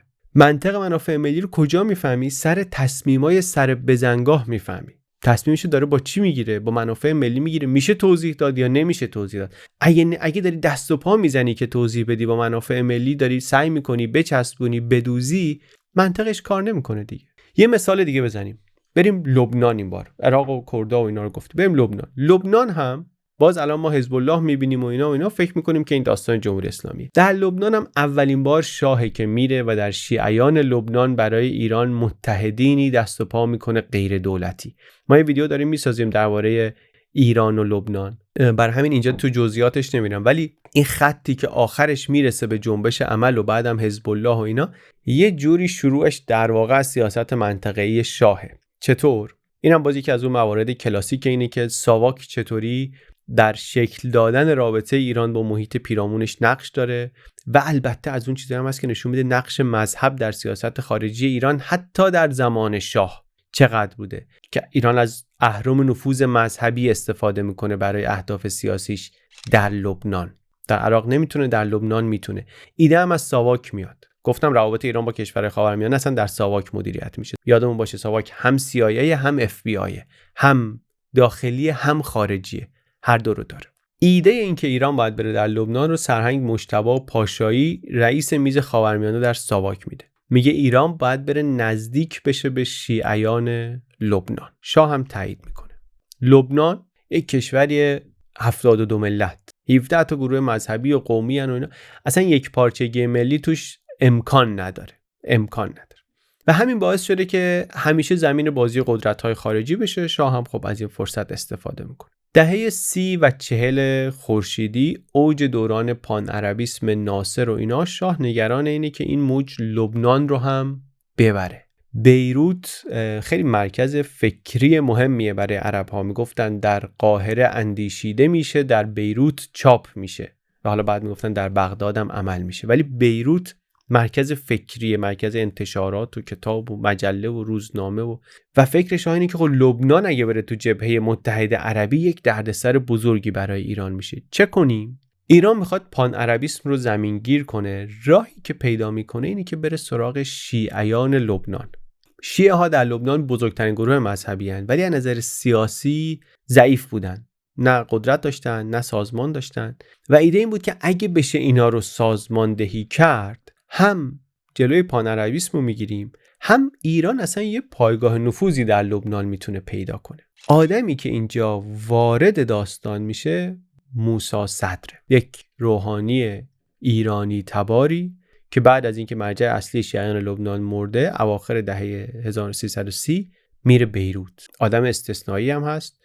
لبنان کلا کشوری که بر اساس توازن بین گروه‌های مذهبی کار میکنه. مسیحی‌ها و سنی‌ها و شیعه‌ها و دروزی‌ها و اینا هر کدوم یک سهمی دارن. صدر این بازیه رو میفهمه. میدونه شیعه‌ها بخوان تو این سیستم بیان بالا تنهایی نمیتونن بیان بالا، باید با بقیه مؤتلف بشن، ائتلاف درست کنن. سابقه هم نداره که آخوند شیعه بره مثلا با گروه‌های مسیحی رابطه برقرار کنه و صدر میره این کارو میکنه. مهمترش البته این که اصلا میتونه شیعیانی رو که همیشه فقیرترین و پراکنده ترین گروه لبنانی‌ها هستن دور هم جمع کنه، بهشون یک صدایی بده. این برای شاه یک موقعیت ایدئال درست میکنه که یک ایرانی تونسته اون کسی باشه که به شیعه ها در لبنان داره قدرت میده. حالا شاه ایران به عنوان تنها پادشاه شیعه جهان میتونه وارد بشه حامی شیعیان مظلوم و محروم لبنان. این روایتیه که هم برای داخل خوبه، هم برای منطقه کار میکنه. ساواک میره سراغ موسی صدر که این همکاری رو عملیاتی کنن. همون سرهنگ پاشایی کسی که به نظر میرسه ارتباط داره با موسی صدر یا حداقل به عنوان مسئول منطقه در ساواک سنگ‌اندازی در کار صدر نمیکنه، چون اگه میخواست میتونست جلوش رو بگیره. اینا به این معنی نیست که آدم ساواک بوده صدر، همچین چیزی داریم نمیگیم، ما همچین ادعایی نمیکنیم. صدر نه آدم ساواک بود نه میخواست آدم ساواک بشه، ولی اشتراک منافع پیدا کرده بود اینجا با شاه و با سیاست خارجی شاه در لبنان که دست ساواک بود. چرا؟ چون صدر دنبال کارهایی بود که شیعیان لبنان رو قوی کنه و این قدرتمند شدن جامعه شیعه در لبنان چیزیه که در راستای سیاست خارجی شاه. رابطه بین شاه، دستگاه، سیستم و صدر انقدری هست که موسی صدر دیدن شاه هم میره، همدیگه رو هم میبینن. منتها کار به مشکل میخوره. یکی میاد میشه سفیر ایران در لبنان به نام سرلشکر منصور قدر، یک ساواکی تندروی، قبلا رئیس اداره خاورمیانه و روابط خارجه ساواک بوده. تو همین مأموریت‌های دیپلماتیک اطلاعاتی از سرهنگی رفته بالا تا سرلشکری. این آبش با صدر توی جوب نمیره. این از ایناست که دنبال بله قربانگوه، دنبال یه یسمنیه اونجا، از صدری همچین چیزی میخواد. صدر همچی آدمی نیست، نمیخواد نماینده تهران باشه، دستورات اینا رو اجرا کنه، مستقل میخواد باشه، واقعا هم حاضر نیست با ساواک کار کنه مستقیم. یه مدتی همکاری میکنن دیگه، از اوایل دهه 50 تنش بالا میگیره. همون آقای قدر نهایتا موفق میشه که زیرا به صدر رو پیش شاه هم بزنه، پشتیبانی شاه رو از صدر قطع کنه. یعنی میگه که این با چپگراها زد و بند داره و جاه طلبه و دنبال قدرت خودش و اینا. و حتی شاه مثلا پول قرار بود بده اونجا برای شیعیان بیمارستان و اینا بسازن، جلوشو میگیره قدر و رابطه قطع میشه. معروف هم هست که این آقای قدر میگن که با موساد کار میکرده و این کارش هم شاید بیشتر از اونجا خط گرفته بوده. بعد از اینم که دیگه اصلا لبنان میره تو جنگ داخلی و صدرم نزدیک میشه به انقلابیون ضد شاه و دیگه اصلا راهی نمیمونه که این شکاف بخواد پر بشه.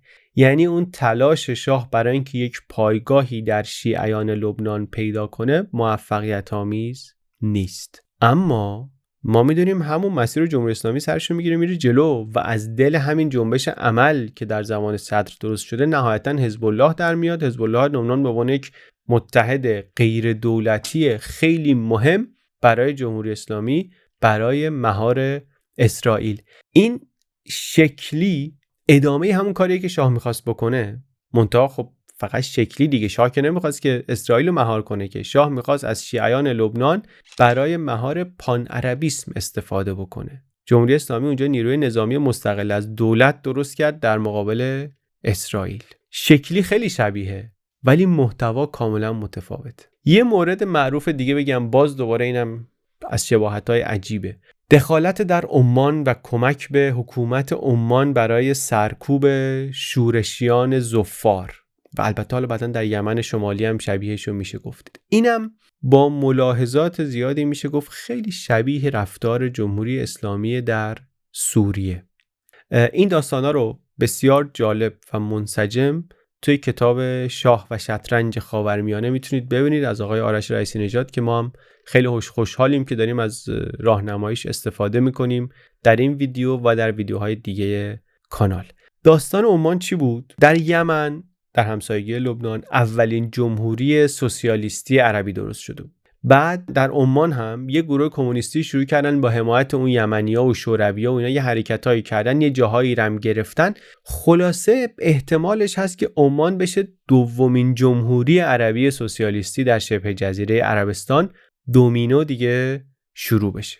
جمهوری سوسیالیستی همینطوری برای شاه چیز نگران کننده، عربی که دیگه خیلی خطرناک، واقعا بحرانه. احساس اینکه یه همچین اتفاقی بخواد بیفته، گفتم همینطوری خیالش راحت نیست که این کشور عربی بتونن خودشون رو نگه دارن. فکر میکنم ممکنه بیفتن دست کمونیستا. این اتفاقات هم میفته. اون ظفار هم شروع میکنن قدرت نشون دادن. عمان درخواست میکنه و ایران نیرو میفرسته که این قیام رو، این شورش رو سرکوب کنه.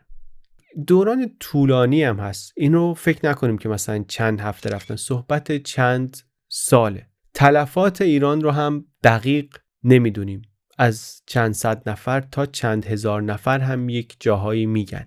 به ایناش کاری نداریم، جزئیاتشو واقعا من نمیدونم. منتها اصل داستان برای ما خیلی مهمه که ایران دخالت میکنه به دعوت دولت عمان، اون ناآرامی رو سرکوب میکنن و به کمک ایران پادشاهی سلطان قابوس در عمان حفظ میشه. نکته جالب و مهم در پرانتز که یک گروهی از مخالفین شاه ایرانی ها، چه چپا چه مجاهدین چه اسلامی ها، اینا میرفتن یا آدمایی ازشون در ظفار اون طرف جبهه میجنگیدن، یا ایرانیای مخالف شاه در اروپا اینا خیلی اعتراض میکردن که چرا ایران داره در سرکوب آزادی خواهان ظفار مشارکت میکنه. شباهت‌های خیلی برجسته‌ای داره، خیلی مهمی داره به روایت جمهوری اسلامی از دخالتش در جنگ سوریه. روایتی که میگه که داعش به عنوان یک گروه غیر دولتی در سوریه علیه دولت قانونی شورش کرد، قدرت‌های خارج از منطقه هم ازش حمایت کردند. از نظر ما این حرکت برای امنیت ایران خطر داشت. دولت مشروع و قانونی سوریه از ما کمک خواست، ما به دعوت اونا رفتیم سوریه، اینا رو سرکوب کردیم، حکومت رو سپردیم دست دولت قانونی. رتوریک این دخالت در سوریه خیلی شبیه قصه دو خطی ظفاره.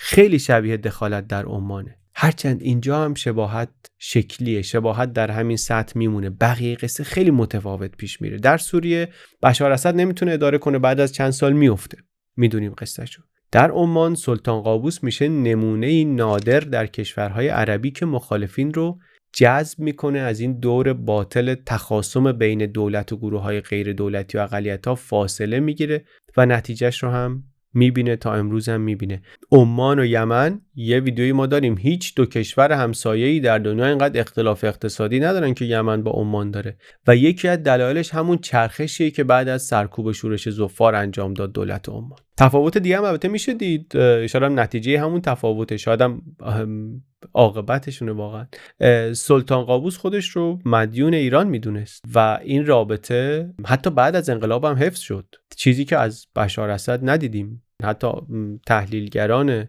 جمهوری اسلامی هم خلافش رو تعریف میکنن از بشار اسد. ولی حرف ما اینا نیست، از اینا مهمتر حرف ما اینه که چرا همش میگم شباهتاش شکلی بود؟ به خاطر اینکه دخالت‌های ایران در منطقه در راستای یک کلان روایتی بود مبتنی بر منافع ملی ایران و همراستا با روندهای جهانی.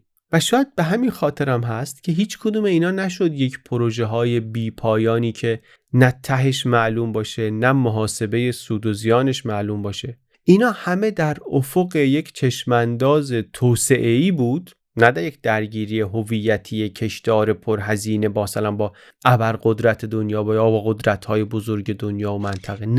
نه در عمان بود، نه در یمن شمالی هم رفت شاه حمایت کرد، اونجا از زیدی‌ها هم حمایت کرد اتفاقا که الان متحد جمهوری اسلامی هستن، علیه سوسیالیست‌های متحد ناصر. در اردن هم رفت، در برابر هند به پاکستان هم کمک کرد. حتی فراتر از منطقه بعد از 1975 و اون پیروزی اروند و اینها، شاه شروع کرد جاهای دیگه هم نگاه کردن، در درگیری‌های شاخ آفریقا شرکت کرد، تا زئیر ایران اسلحه میفرستاد، در آنگولا دخالت میکرد، ویتنام اسلحه میفرستاد، خیلی آشکار از منطقه رفته بود بیرون. کاری به درست و غلطش ندارم، چون اینا بعضیاش هم ضررش بعداً مشخص شد. منتها اصل حرف اینه که اینا در چهارچوب یک کلان روایتی از نقش ایران در منطقه و همراه و هماهنگ با نقشی که با روایت جهانی، با نقشی که آمریکای نیکسون داره بر خودش میبینه که بعد از افتضاح ویتنام دیگه آمریکا میخواد خودش تو هر سوراخی نره، خودشو گرفتار بکنه، متحدین منطقه‌ای رو تجهیز بکنه، حمایت کنه، بقیه کار رو بسپره به اونا.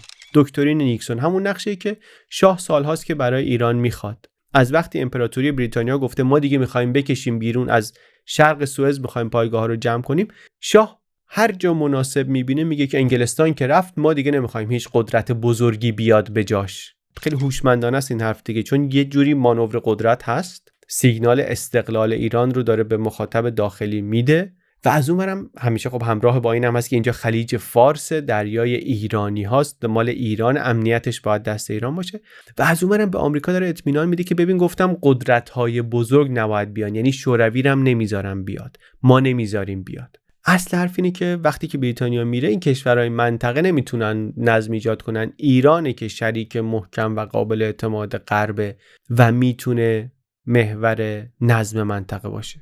مسلماً برای ایران یک رول بین‌المللی هم هست که ما قادر، آماده و لایق اجرای اون رول نجیب بین‌المللی هستیم. یعنی نه فقط به ثبات منطقه خودمون کمک بکنیم، بلکه به ثبات مناطق نزدیک به خودمون نیز کمک بکنیم. اینا قصهشو توی ویدیوهای نیکسون و شاه و نیکسون اینا گفتیم دیگه. اینا مال وقتی هم هست که آمریکا در اون سیاست دو ستونی زمان بریتانیا و کندی و جانسون و اینا رو تغییر میده به سیاست تک ستونی و شاه بشه ژاندارم منطقه.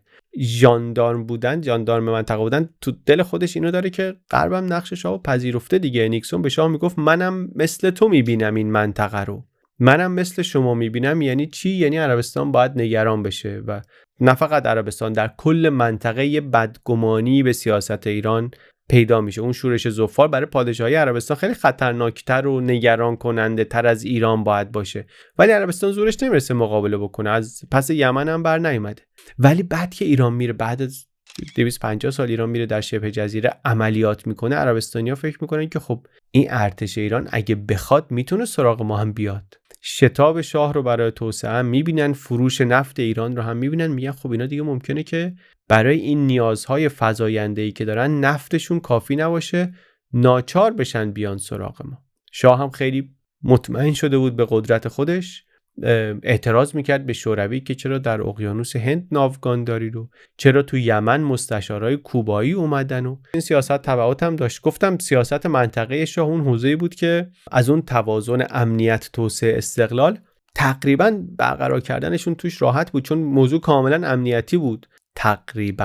تقریباش مال همینجاست. یه جایی این به داستان استقلال وصل میشه، اونم سر قصه بحرینه. بحرین از دست دادنش داستانیه که خب مخالفین شاه تا امروز هم ازش استفاده میکنن که بگن که شاه ضعیف بود یا ایران خاک از دست داد یا اینجور چیزها. به جزئیات حقوقی حاکمیت جزیره ها و اینا کار ندارم. اون چیزی که برای این داستان ما اینجا مهمه این چارچوب بزرگترشه، چون تو جزئیات قصه میشه گم شد. قصه خیلی مهمیه، داستان خیلی مهمیه، ویدیو هم دربارش تو یوتیوب زیاده. الان موضوع ما واقعا اون نیست. ما برای اینکه داستان رو بفهمیم میخوایم زوم اوت کنیم، اتفاقا تو جزئیاتش نریم، چون زوم اوت که بکنی داستان به نظر میاد که تثبیت ایران به عنوان محور نظم منطقه و ژاندارم خلیج فارس.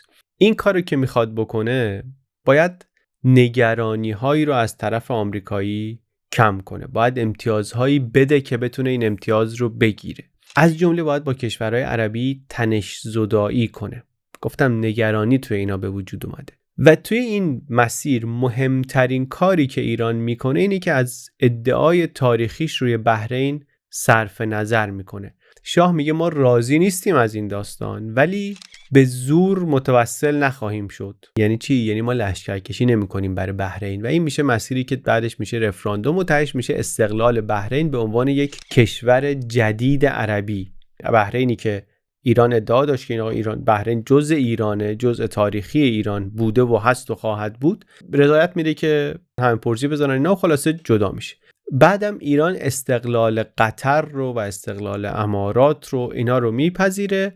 مالکیت ایران در مقابل تثبیت میشه روی جزایر سگانه، تنب کوچک و تنب بزرگ و ابو موسی و اینا رو در لنز باز باید بدبستان‌های ژئوپلیتیک دید در راستای حل موانع گسترش رابطه با کشورهای عربی. برای چه هدفی؟ باز دوباره هدف بزرگش رو باید ببینیم چیه. میخواد که اون نظم جدید منطقه بعد از اینکه انگلستان از خلیج فارس رفته اینطوری تثبیت بشه. ما سندی نداریم که نشون بده یک همچین بدبستونی بوده، ولی اینطوری دریافت شد و اینطوری تعریف شد. بعدن سیاست منطقه شاه که میبینیم اینطوری. حالا میگم جزئیات داره دیگه این داستان، مخصوصا داستان جزایر سگانه و بحرین و اینا جزئیات داره. من واقعا دیگه همینطوری هم ویدیو خیلی طولانیه، توی جزئیاتش نرفتم، سعی کردم که خط کلیش رو ببینیم. آخرین نکته هم که درباره سیاست منطقه شاه باید بگیم درباره اسرائیل. ایران اون موقع از معدود کشورهای منطقه است که نسبتاً زود اسرائیل رو به صورت دو فاکتور شناسایی میکنه، یعنی اون چیزی که روی زمینه، واقعیت روی زمین رو میپذیره و روابط داره، همکاری فنی داره، انرژی داره، کشاورزی داره، اطلاعاتی داره دیگه، در تأسیس ساواک و گسترش سازمان ساواک و اینا همکاری داره. خیلی کشورهای دیگه عربی و مسلمان و اینا با اسرائیل بازی نمیکنه، تیماشون بازی ورزشی نمیکنن، ایران میکنه. ولی مثلا وقتی بازی میکنه فینال بازی آسیا 1974 ایران اسرائیل رو میبره، مردم میریزن تو خیابون علیه اسرائیل شعار میدن. یعنی سیاست شاه متفاوت از چیزی بود که حداقل بخش‌هایی از جامعه درباره اسرائیل فکر میکرد. ولی خب همکاری هست، همکاری هرچند بیشترش به خاطر حساسیت‌ها بگینگی مخفیانه است. یه همکاری خیلی جالب در زمینه موشکیه. ایران خب اون موقع صنعت نظامی بومی نداشت. شاه هم بعد قرارداد الجزایر هنوز نگران توازن قوا با عراق بود. عراق داشت موشک‌های اسکاد شوروی رو میگرفت و شاه میگفت اینا هواپیما، تانک، موشک، همه چی از ما بیشتر دارن و کلا شاه عراق رو ارتشی میدید که داره ساخته میشه و تجهیز میشه که در مقابل ایران، برای حمله به ایران، برای جنگ با ایران. تاریخ هم نشون داد که اشتباه هم نمیدید، درست میدید. شاه به آمریکا گفتش که به ما موشک بدین، اونا گفتن نه نمیدیم. در جرأت کردن گفتن این موشک پرشینگ اگه که اسمشو درست بگم، اینا کلاهایی که هسته‌ای میتونه حمل کنه و ما نمیدیم. شاه رفت سراغ اسرائیل. بهار 1356 ایران و اسرائیل توافقنامه محرمانه امضا کردن که ایران 1 میلیارد دلار نفت میده، در عوض روی ساخت موشک زمین به زمین با برد 320 کیلومتری همکاری میکنن. اسرائیل میاد تأسیسات مونتاژ موشکی میسازه نزدیک سیرجان از قرار، یه محدوده تستی هم نزدیک رفسنجان. ایران هم یک از نفت که از خارک داره میره 280 میلیون دلار پیش پرداخت میفرسته اونجا. هر دو طرف هم دارن آمریکا رو دور میزنن دیگه. این پروژه گله، فلاور پروژکت، پروژه گله که البته با انقلاب نیمه کاره میمونه و اصلا به فراموشی سپرده میشه. بعدتر هم که جمهوری اسلامی به فکر موشک میفته انگار میفرستن دنبال اون ارتشبد طوفانیان که آمار پروژه رو ازش بگیره، اونم همکاری نمیکنه و نهایتا هم چرخ روزگار اینطوری میچرخه که ایران میره دنبال صنعت موشکی بومی و درست هم میکنه و اصلا مورد استفادهش میشه همین درگیری ها با همون اسرائیل. این برای من تازه بود که اول ایران موشکی رو که از آمریکا نگرفته بود از اسرائیل داشت کمک میگرفت براش و حتی به نظر میاد که آمادگی وجود داشت که به سمت هسته‌ای هم ببرن. اون موقع صحبتش نشده بود ولی این برداشت حداقل وجود داشت. نگاه شاه به اسرائیلی بود که کلا این درگیری اسرائیل و کشورهای عربی رو اون موقع مهمم هستی حواسمون باشه اسلامگرایی هنوز نیست در منطقه، یک نیروی نه که نیست ولی نیروی سیاسی بزرگ موثری نیست. شاه درگیری اسرائیل و کشورهای عربی رو با عینک جنگ سرد میبینه. ایران در بلوک غرب، سازمان‌های مبارزه فلسطینی متحد کمونیستان در بلوک شرقن، پس تکلیف روشنه. اما اینم هست که شاه نگران چند جای مختلف میشه اینو پیگیری کرد که روش اسرائیل در مجموع عربها رو رادیکالتر بکنه و ریسکی بشه برای حکومت‌های محافظه‌کاری مثل پادشاهی ایران، که این هم دیده درستی بود و همین هم شد. هرچند توی درگیری ها اینا شاه به همون شماتت کلامی بسنده کرد و هیچ وقت جلوتر نرفت در مقابل اسرائیل. خلاصه حرف ولی اینه که از این داستان اسرائیل بگذریم. به سیاست منطقه‌ای شاه وقتی نگاه میکنیم میبینیم که خیلی شباهت‌های شکلی جالبی داره به سیاست منطقه جمهوری اسلامی، مخصوصا در دهه‌های بعد از اینکه نظام تثبیت شد و جنگ تموم شد و اینا.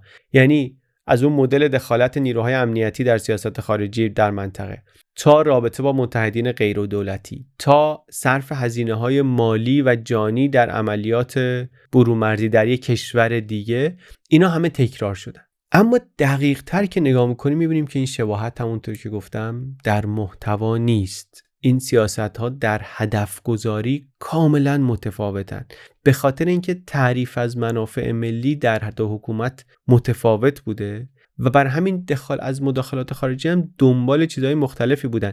شیوه های مداخلات ممکنه یکسان به نظر بیاد و بر همین خیلی استفاده میکنن بعضی وقتا تئوری پردازان جمهوری اسلامی که بگن این کاری که ما کردیم شاه هم کرده بود، ولی تفاوت بنیادیه. حتی تفاوت بنیادی تر برمیگرده به نوع رابطه با اون متحدین غیر دولتی. شاه از اینا استفاده میکرد، به عنوان ابزار نگاهشون میکرد. باز میگم من نگاه هم اخلاقی نیست دیگه، داریم تحلیل سیاسیش رو میگیم. کردها رو دیدیم داستانش چیکار کرد، تا وقتی که به دردش میخوردن نگه داشت، لحظه‌ای که احساس کرد سر اروند معامله بهتری میتونه بکنه و کردها هم دید که موفق هم نمیشن و دارن ایران رو میکشن به جنگ، میخوان ایران رو بکشن به جنگ، رها کرد رفت پای قرارداد الجزایر بدون تردید، بدون اینکه به لحاظ ایدئولوژیک درگیر بشه. چون اصلا تعهد ایدئولوژیکی در کار نبود، یک قرار سیاسی بود، ابزاری بود که داشت یه کاری میکرد. وقتی که اون ابزار دیگه اون کار رو نمیکرد، ابزار رو گذاشت کنار. برای جمهوری اسلامی ابزار نیست، متحدین غیر دولتی رو میذاره توی یه چیزی به اسم محور مقاومت و این دیگه ابزار نیست، یه چیز هویتیه. وقتی به نیروی میگی جزء محور مقاومتی، یعنی شما یه بخشی از تعریفت هم در واقع خودت هستی دیگه، در این ائتلاف باهاش هستی. بر همینه که نیابتی تعریف درستی نیست. به نیابتی نیابت میدی و میتونی که نیابت رو ازش بگیری، میتونی بازی رو، ولی اینو که نمیتونی رها کنی. اگه رها کنی داری یه بخشی از خودت رو رها میکنی. این میشه که حتی وقتی هزینه‌اش خیلی سنگین میشه، حتی وقتی اون کارکردی رو که داره نمیتونه داشته باشه، حتی وقتی منافع ملی به معنی کلاسیکش میگه باید بکشی کنار، نمیتونی بکشی کنار، چون تعهد ایدئولوژیک سفت و سخت همون چیزی هم هست که نهایتاً جمهوری اسلامی رو برد به سمت اوور اکستند کردن استراتژیک، کشومدن استراتژیک.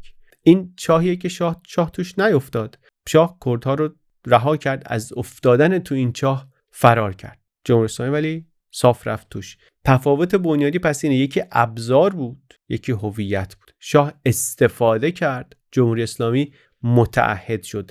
ولی اینا رو که نبینی اون شباهت شکلی رو میبینی. ولی خب شباهت شکلی بود، منطق متفاوت بود و عاقبتش هم همینطور. بگذریم. گفتم ویدیو طولانی میشه، فکر نمی‌کردم انقدر طولانی بشه، ولی امیدوارم که برای شما جالب بوده باشه و هنوز پیگیر باشید که بخش جالبتر و مهمترش رو ببینید که داستان آمریکاست. شوروی رو گفتیم، منطقه رو گفتیم، میخوایم بریم سراغ مهمترین بخش سیاست خارجی شاه در قبال آمریکا و کلاً غرب.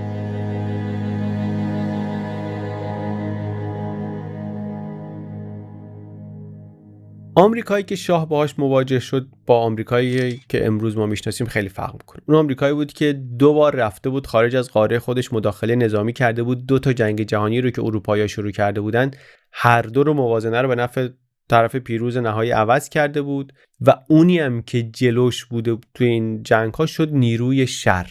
تو روایت‌ها شد تجسم نیروی شر اصلا. بعدم مثلا بعد جنگ دومم نقش مهمی داشت در شکل دادن به سازمان‌های بین‌المللی و به نظم بعد از جنگ و بعد به بازسازی متحدین جنگ زدش. دیگه اون بمب اتم و حرکت‌های قبلی آمریکا اینا خیلی تو ویترین نبود. برای ایران هم آمریکا اون قدرت خارجی مهربونی بود که تا حالا به ما بد نگاه نکرده بود. ایرانی‌ها همون نقشی رو که یه قرن و نیم پیشش در فرانسه ناپلئون دیده بودن، همونی رو که بعداً در قیصر آلمان دیده بودن و اینا، قبلا اینا رو گفتیم دیگه.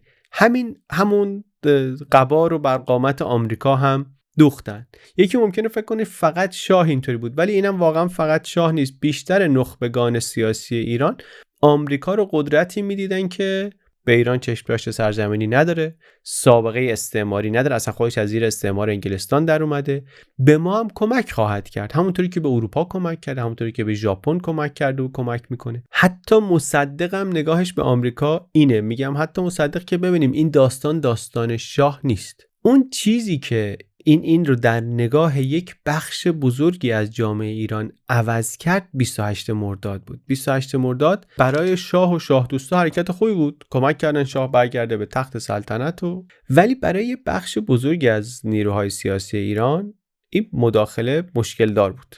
مداخله البته نوع تازه‌ای هم بود، اینکه سازمان اطلاعاتی آمریکا بیاد در یک کشور دیگری عملیاتی بکنه اون موقع خیلی باب نبود یا خیلی همه نمیدونستن، ولی نگاه خیلی‌ها رو در ایران تغییر داد. بعد از انقلاب البته جامعه ایران خیلی تغییر کرد و دهه به دهه عوض شد و هرچی پیش رفت نارضایتی از جمهوری اسلامی بیشتر شد، مردم هم از جمهوری اسلامی دور شدن، همدلی با آمریکا هم در جامعه ایران خیلی زیاد شد، یه طوری که در کل منطقه کم نظیر بود. حداقل تا پیش از این جنگ اخیر اینطوری بود. الان نظرسنجی نداریم، ولی جو سالهای دهه 30 و دهه 40 در ایران این نبود. بعد از 28 مرداد یک طیف گسترده‌ای از کسایی که به درجات مختلف با جنبش ملی و مصدق همدل بودن، وقتی دیدن که مصدق بارها تلاش کرد از آمریکا کمک بگیره برای حل مسئله نفت، برای رفع تحریم نفت ایران، ولی نه تنها کمک نکردن بلکه اونطوری مداخله کردن، کینه شدیدی از آمریکا به دل گرفتن و نهایتاً هم این داستان خیلی گرون تموم شد. برای ایران و ایرانی تبعاتش میتونیم بگیم همچنان ادامه داره و همچنان هزینه‌هاش رو داریم میدیم. متأینا درباره رابطه جامعه و نیروهای سیاسی و مردم ایران با آمریکا، رابطه خود شاه طبعا خوب بود، عموماً خوب بود با آمریکا. یعنی تو اون تعادل سه طرفه امنیت، توسعه، استقلال که نگاه کنیم، هم در توسعه هم در امنیت نقش مهمی میدید شاه برای آمریکا. نکته این بود که این نقش رو چطوری اجرا کنه که تعادل اون یکی تناب استقلال به هم نخوره. چون اون دوتای دیگه، ایران در نظم دنیای بعد از جنگ بود، جاشو پیدا کرده بود در بلوک غرب، اونطوری میخواست سوار قطار توسعه بشه. عضو مؤسس IMF بود، در نظام مالی جهان بعد از جنگ بازیگر مهمی بود ایران، در سطح خودش البته ها، ولی مدل برای ایران هم مدل مناسبی بود. ایرانی که همیشه مشکل ارزی داشت در تاریخ مدرنش، همیشه طلا و نقره کم داشت، رسیده بود به جایی که خب نفت میفروخت، پول داشت، بعد در دنیای بعد از استقرار برتون وودز میتونست دسترسی به پول فیات داشته باشه، به ارز جهان روا داشته باشه، به دلار داشته باشه، به دلار آمریکا نفت میفروخت. ویدیوی ما درباره پترودلار هم امیدوارم به زودی بیاد، این داستان رو بتونیم توضیح بدیم. سیستم برای ایران کار میکرد، کالای اساسی رو هم یا از آمریکا وارد میکرد یا از متحدین آمریکا وارد میکرد. اینو مقایسه کنیم مثلا با تأمین مالی پروژه‌های توسعه زمان رضا شاه، میبینیم که چقدر وضع ایران این نظر خوب شده بود. تو این نظم جدید دسترسی به دلار، سیستم جدید کار رو برای ایران خیلی راحت تر کرده بود. آمریکا در رأس بلوک غرب شریک مهمی بود در توسعه ایران، مخصوصا اگه توسعه رو فقط صنعت و واردات صنعتی و اینا نبینیم، گسترشش بدیم به نهادهای اقتصادی، به برنامه‌ریزی برای توسعه، به تربیت نیروی انسانی، بهداشت، آموزش، چیزای اینطوری. اینا خیلیاش در همکاری مستقیم با آمریکا جلو میرفت. توی ویدیوی آمریکایی‌ها در ایران دیدیم که داستان البته مال این دوره نیست، از زمان قاجار و مورگان شوستر و بعد میلیسپو، گروه مشاوران هاروارد و کمک مالی بنیاد فورد که مشاورای خارجی بگیرن و اینا، آمریکا حداقل در برنامه‌ریزی و مدیریت مالی چند دهه است که در ایران نقش داشته، نقش مهمی هم داشته.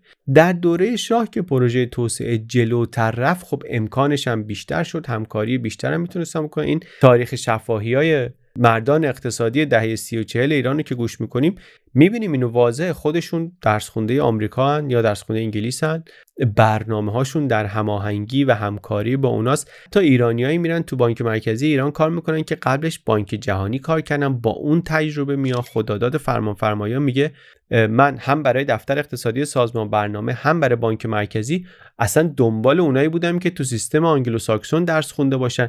خیلی واضحه که همکاری‌های گسترده دانشگاهی، پژوهشی هست و داره کمک میکنه به ایران. وقتی در سازمان برنامه میخوان دفتر اقتصادی را بندازن، ابتهاج میره هاروارد، اونجا گروه مشاوران میان نظام برنامه‌ریزی جامع رو اینا در ایران پایه‌گذاری میکنن. بگذاریم از اینکه اصلا خود سازمان برنامه یه جور میراث نهادی اون برنامه‌های اصل 4 ترومن، میراث اونجوری نگاه کردن، ذهنیت کشورداری اونطوری داشتن، هم مشاوره میدن، هم مذاکرات فشرده میکنن برای وام و برای کمک‌های بودجه‌ای و دفتر اقتصادی درست میکنن.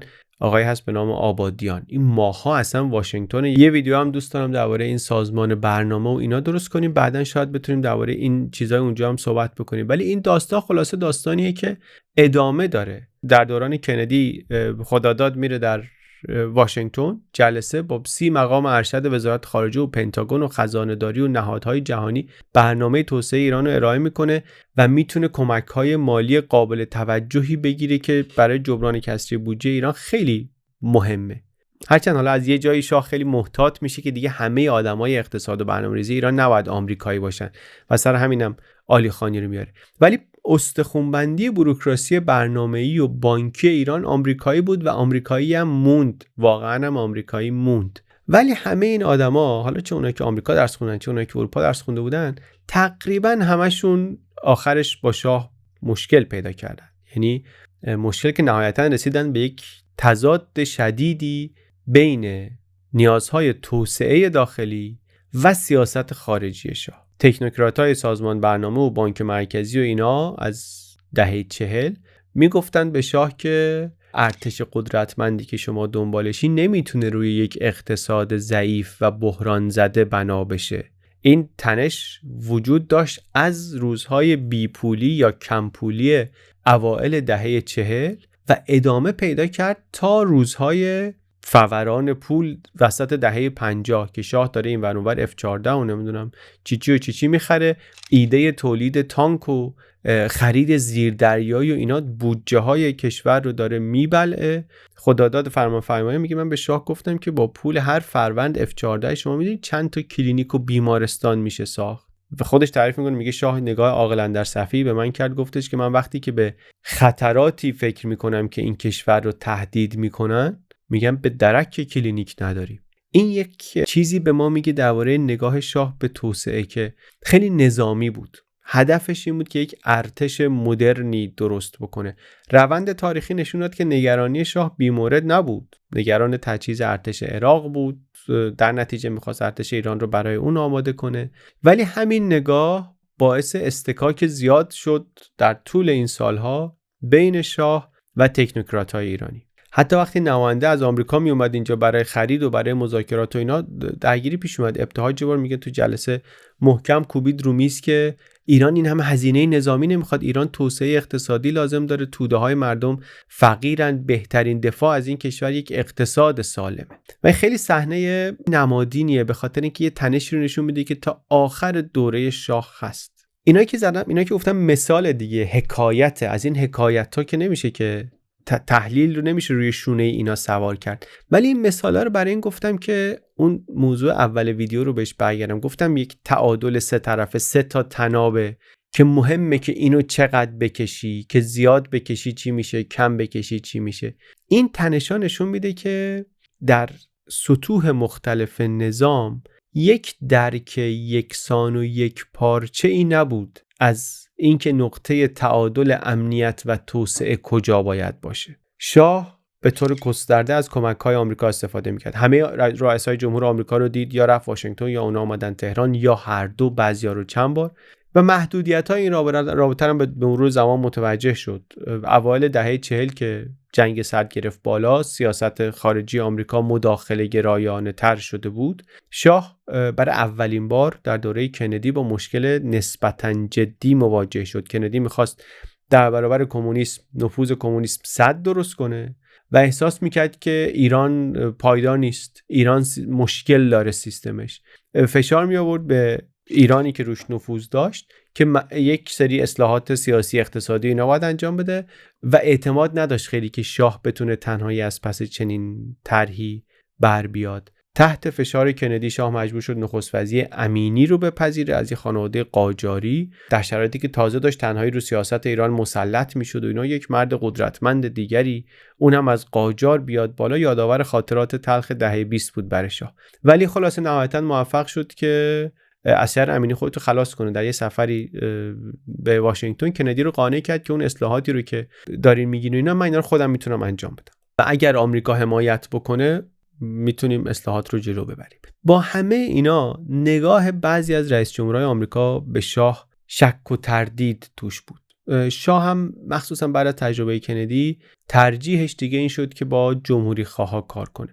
بالاترین سطح رابطه‌اش هم که گفتیم با نیکسون بود. اصلا یک ویدیو کلا درباره اون ساختیم که رابطه شخصی بود، فکری بود، سیاسی بود و همزمان هم شد آمدن نیکسون با عملی شدن خروج انگلستان از منطقه. انگلستان از چند سال قبلش گفته بود میخوام برم، معلوم بود داره میره، ولی دیگه اونجا شد که همه چی به هم رسید، همه اتفاقا با هم افتاد. انگلیس داشت میرفت، شاه میدید که نفت داره گرون میشه، ایران میتونه نقش در دنیا بازی کنه، هم نقش تأمین کننده انرژی رو بازی کنه، هم تأمین امنیت مسیر انرژی رو انجام بده. بعدش هم پول داره، میتونه که تجهیز بکنه خودش رو. طرحی گذاشت روی میز نیکسون که خیلی جذاب بود، مخصوصا بعد از اون بی‌آبرویی‌های ویتنام. خیلی برای آمریکا جذاب بود که آمریکا نیاز داره در منطقه اعمال قدرت داره، نیاز داره نظم و حفظ کنه، جلوی گسترش کمونیسم رو بگیره، ولی خیلی سخته براش بعد از این افتضاح ویتنام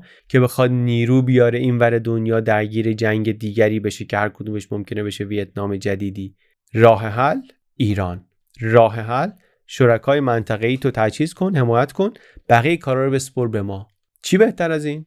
سلاح بده، کارو بده دست ما. این دکترین نیکسونه که شاه در شکل دادن بهش هم اصلا نقش داشته. میگن اینجا نیکسون موافقت میکنه اون تجهیزات نظامی رو که شاه میخواد بهش بفروشه. بعد از 51 شاه تقریبا هر سلاح غیر هسته‌ای که از آمریکا میخواد رو میتونه بخره. مشهورش دیگه F-14 پیشرفته تری که از پیشرفته ترین هواپیماهای تولید شده آمریکا فقط نیروی دریایی آمریکا داشت و نیروی هوایی ایران.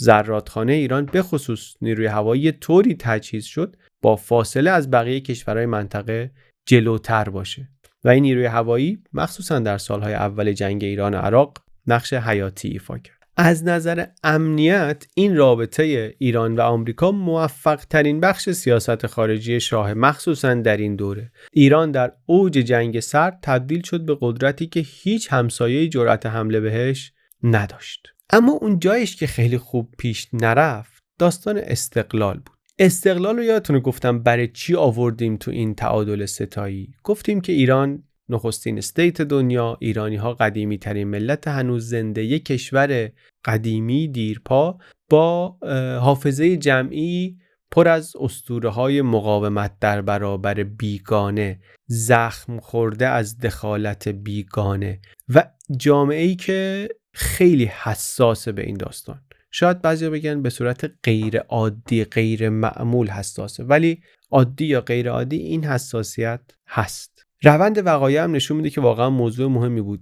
چشم اسفندیار سیاست خارجی شاه همین داستان استقلال بود. نه به خاطر اینکه استقلال ایران رو زیر سوال برد، نه، به این خاطر که روایتی که در ذهن بخش بزرگی از جامعه ایران شکل گرفت توش سیاست خارجی شاه استقلال ایران رو که جامعه از قضا بسیار بسیار بسیار بهش حساس بود زیر سوال برده بود. تفاوت داره ها، داریم نمیگیم استقلال ایران خدشه‌دار شده بود، هیچ نشانه‌ای بر این نیست، ولی نشانه بر این هست که جامعه اینطور دریافت کرده بود و اون چیزی که در نهایت مهمه دریافته، ادراکه، نه خود واقعیت. خود واقعیت اونقدی اهمیت نداره تو تصمیم گیری ها، مخصوصا تو انقلاب دیدیم دیگه. حالا یه چیز دیگه هم بود که کار شاه رو سخت‌تر میکرد. در دوران جنگ سرد کلن مفهوم استقلال در جهان پیوند خورده بود با مبارزه با استعمار و امپریالیسم و اینا که در عمل یعنی مبارزه با آمریکا.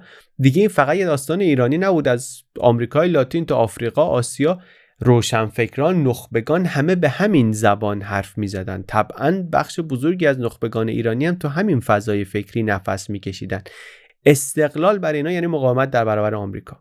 همکاری برای آمریکا معنی استقلال نمیده. در نتیجه اون نسخه‌ای که شاه از استقلال داشت که ما الان با خرد پس‌نگر تاریخی میدونیم که نسخه درستی بود که میگفت با آمریکا میشه کار کرد و در عین حال مستقل بود، این اصلا از اساس برای این بخش از نخبگان قابل قبول نبود. خریدار این نبودن.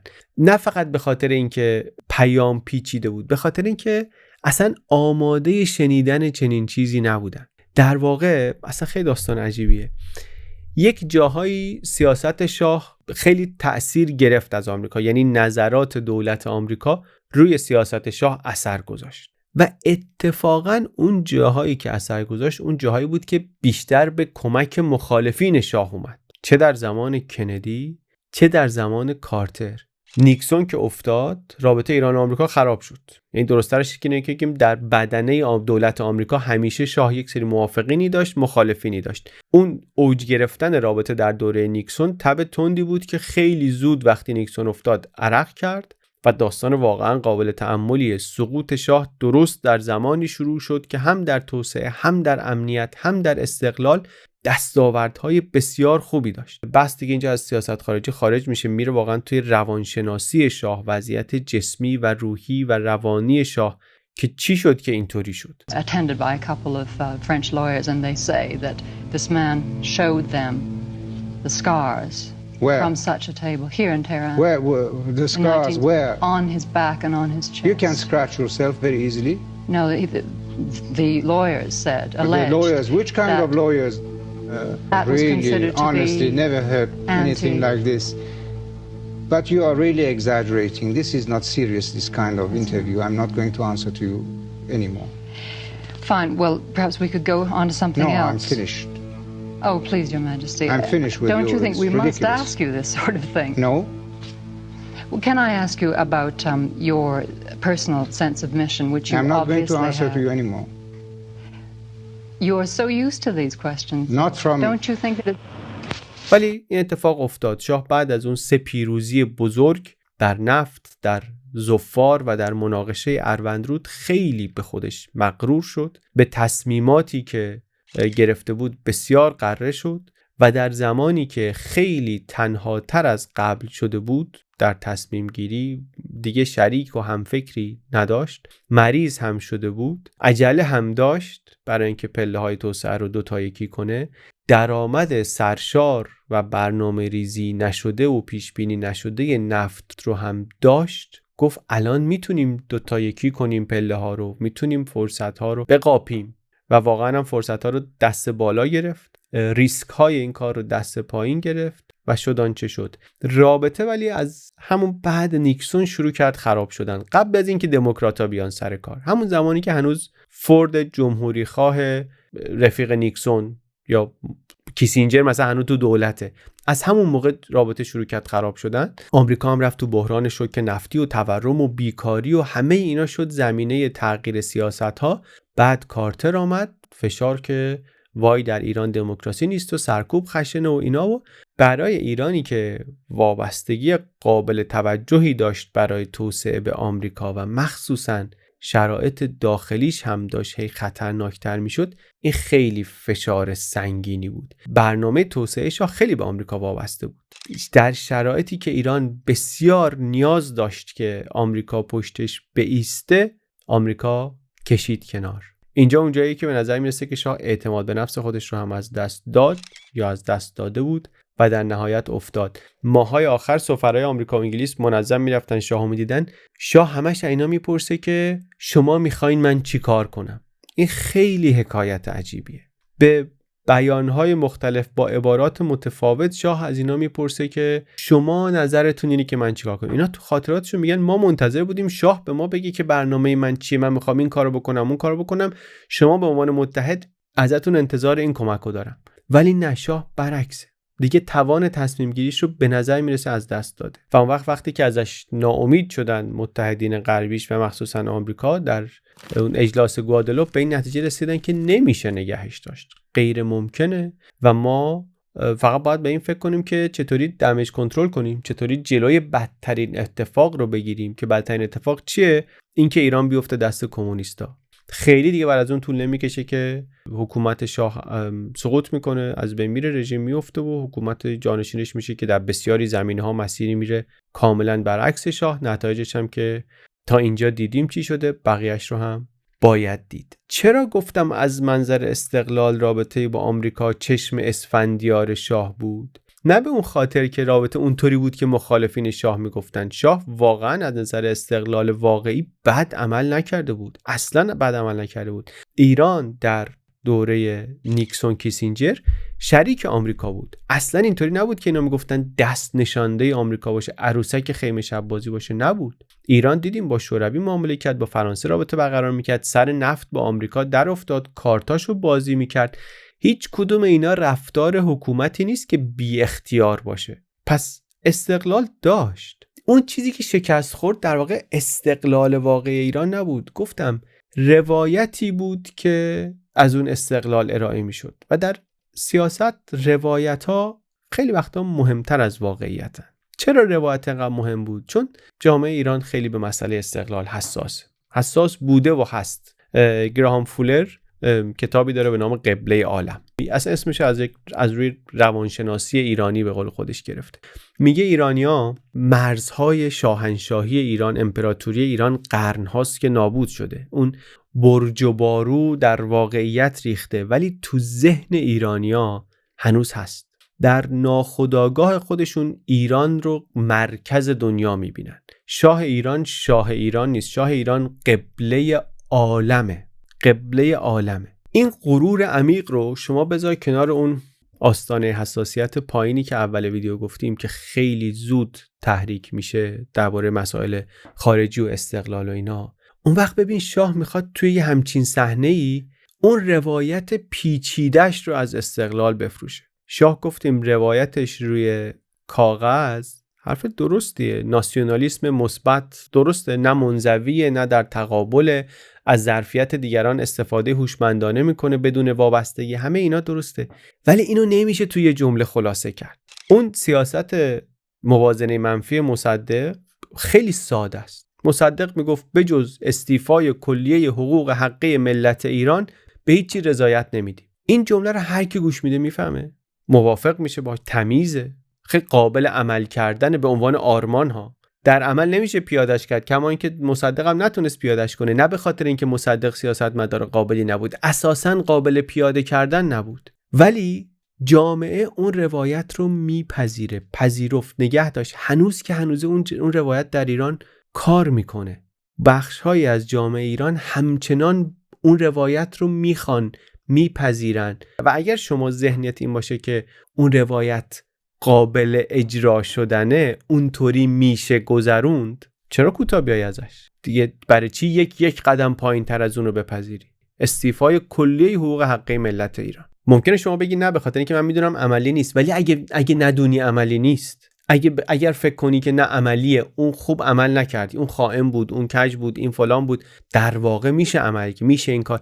اگه اینطوری فکر کنی نمیشه جلوی اون وایساد. شاه داشت یه چیز درستری رو توضیح میداد، ولی توضیحش پیچیده بود، روایتش پیچیده بود. در سیاست اونی که پیام ساده تر و دلرباتر داره میتونه برنده بشه، مخصوصا اگر توان بسیج کنندگی هم داشته باشه. شاه توان بسیج کنندگی هم نداشت. ناسیونالیسم باستانگرای کوروش و تخت جمشید و اینا غرور میتونه درست کنه، ولی آدم ایرانی دهه 50 رو نمیتونه به خیابون بکشه. بسیج کننده نیست. زبانش در صحبت با مردم به کارایی زبان مخالفینش، چه مخالفین چپش چه مخالفین مذهبیش نیست. اونا هر کدومشون یه روایتی دارن که آدم رو به حرکت وامی داره، فرهنگ شهادت داره، مبارزه با استعمار داره، عدالت طلبی داره.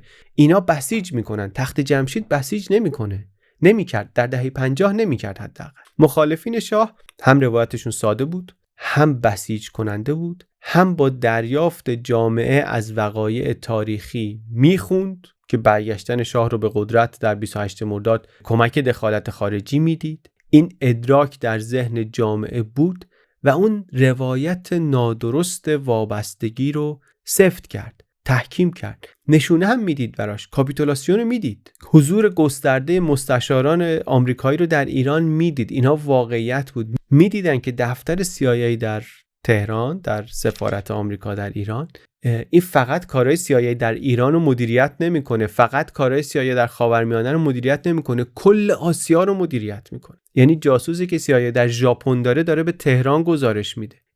اینو میدید، از این قطعاً برداشت وابستگی میکرد.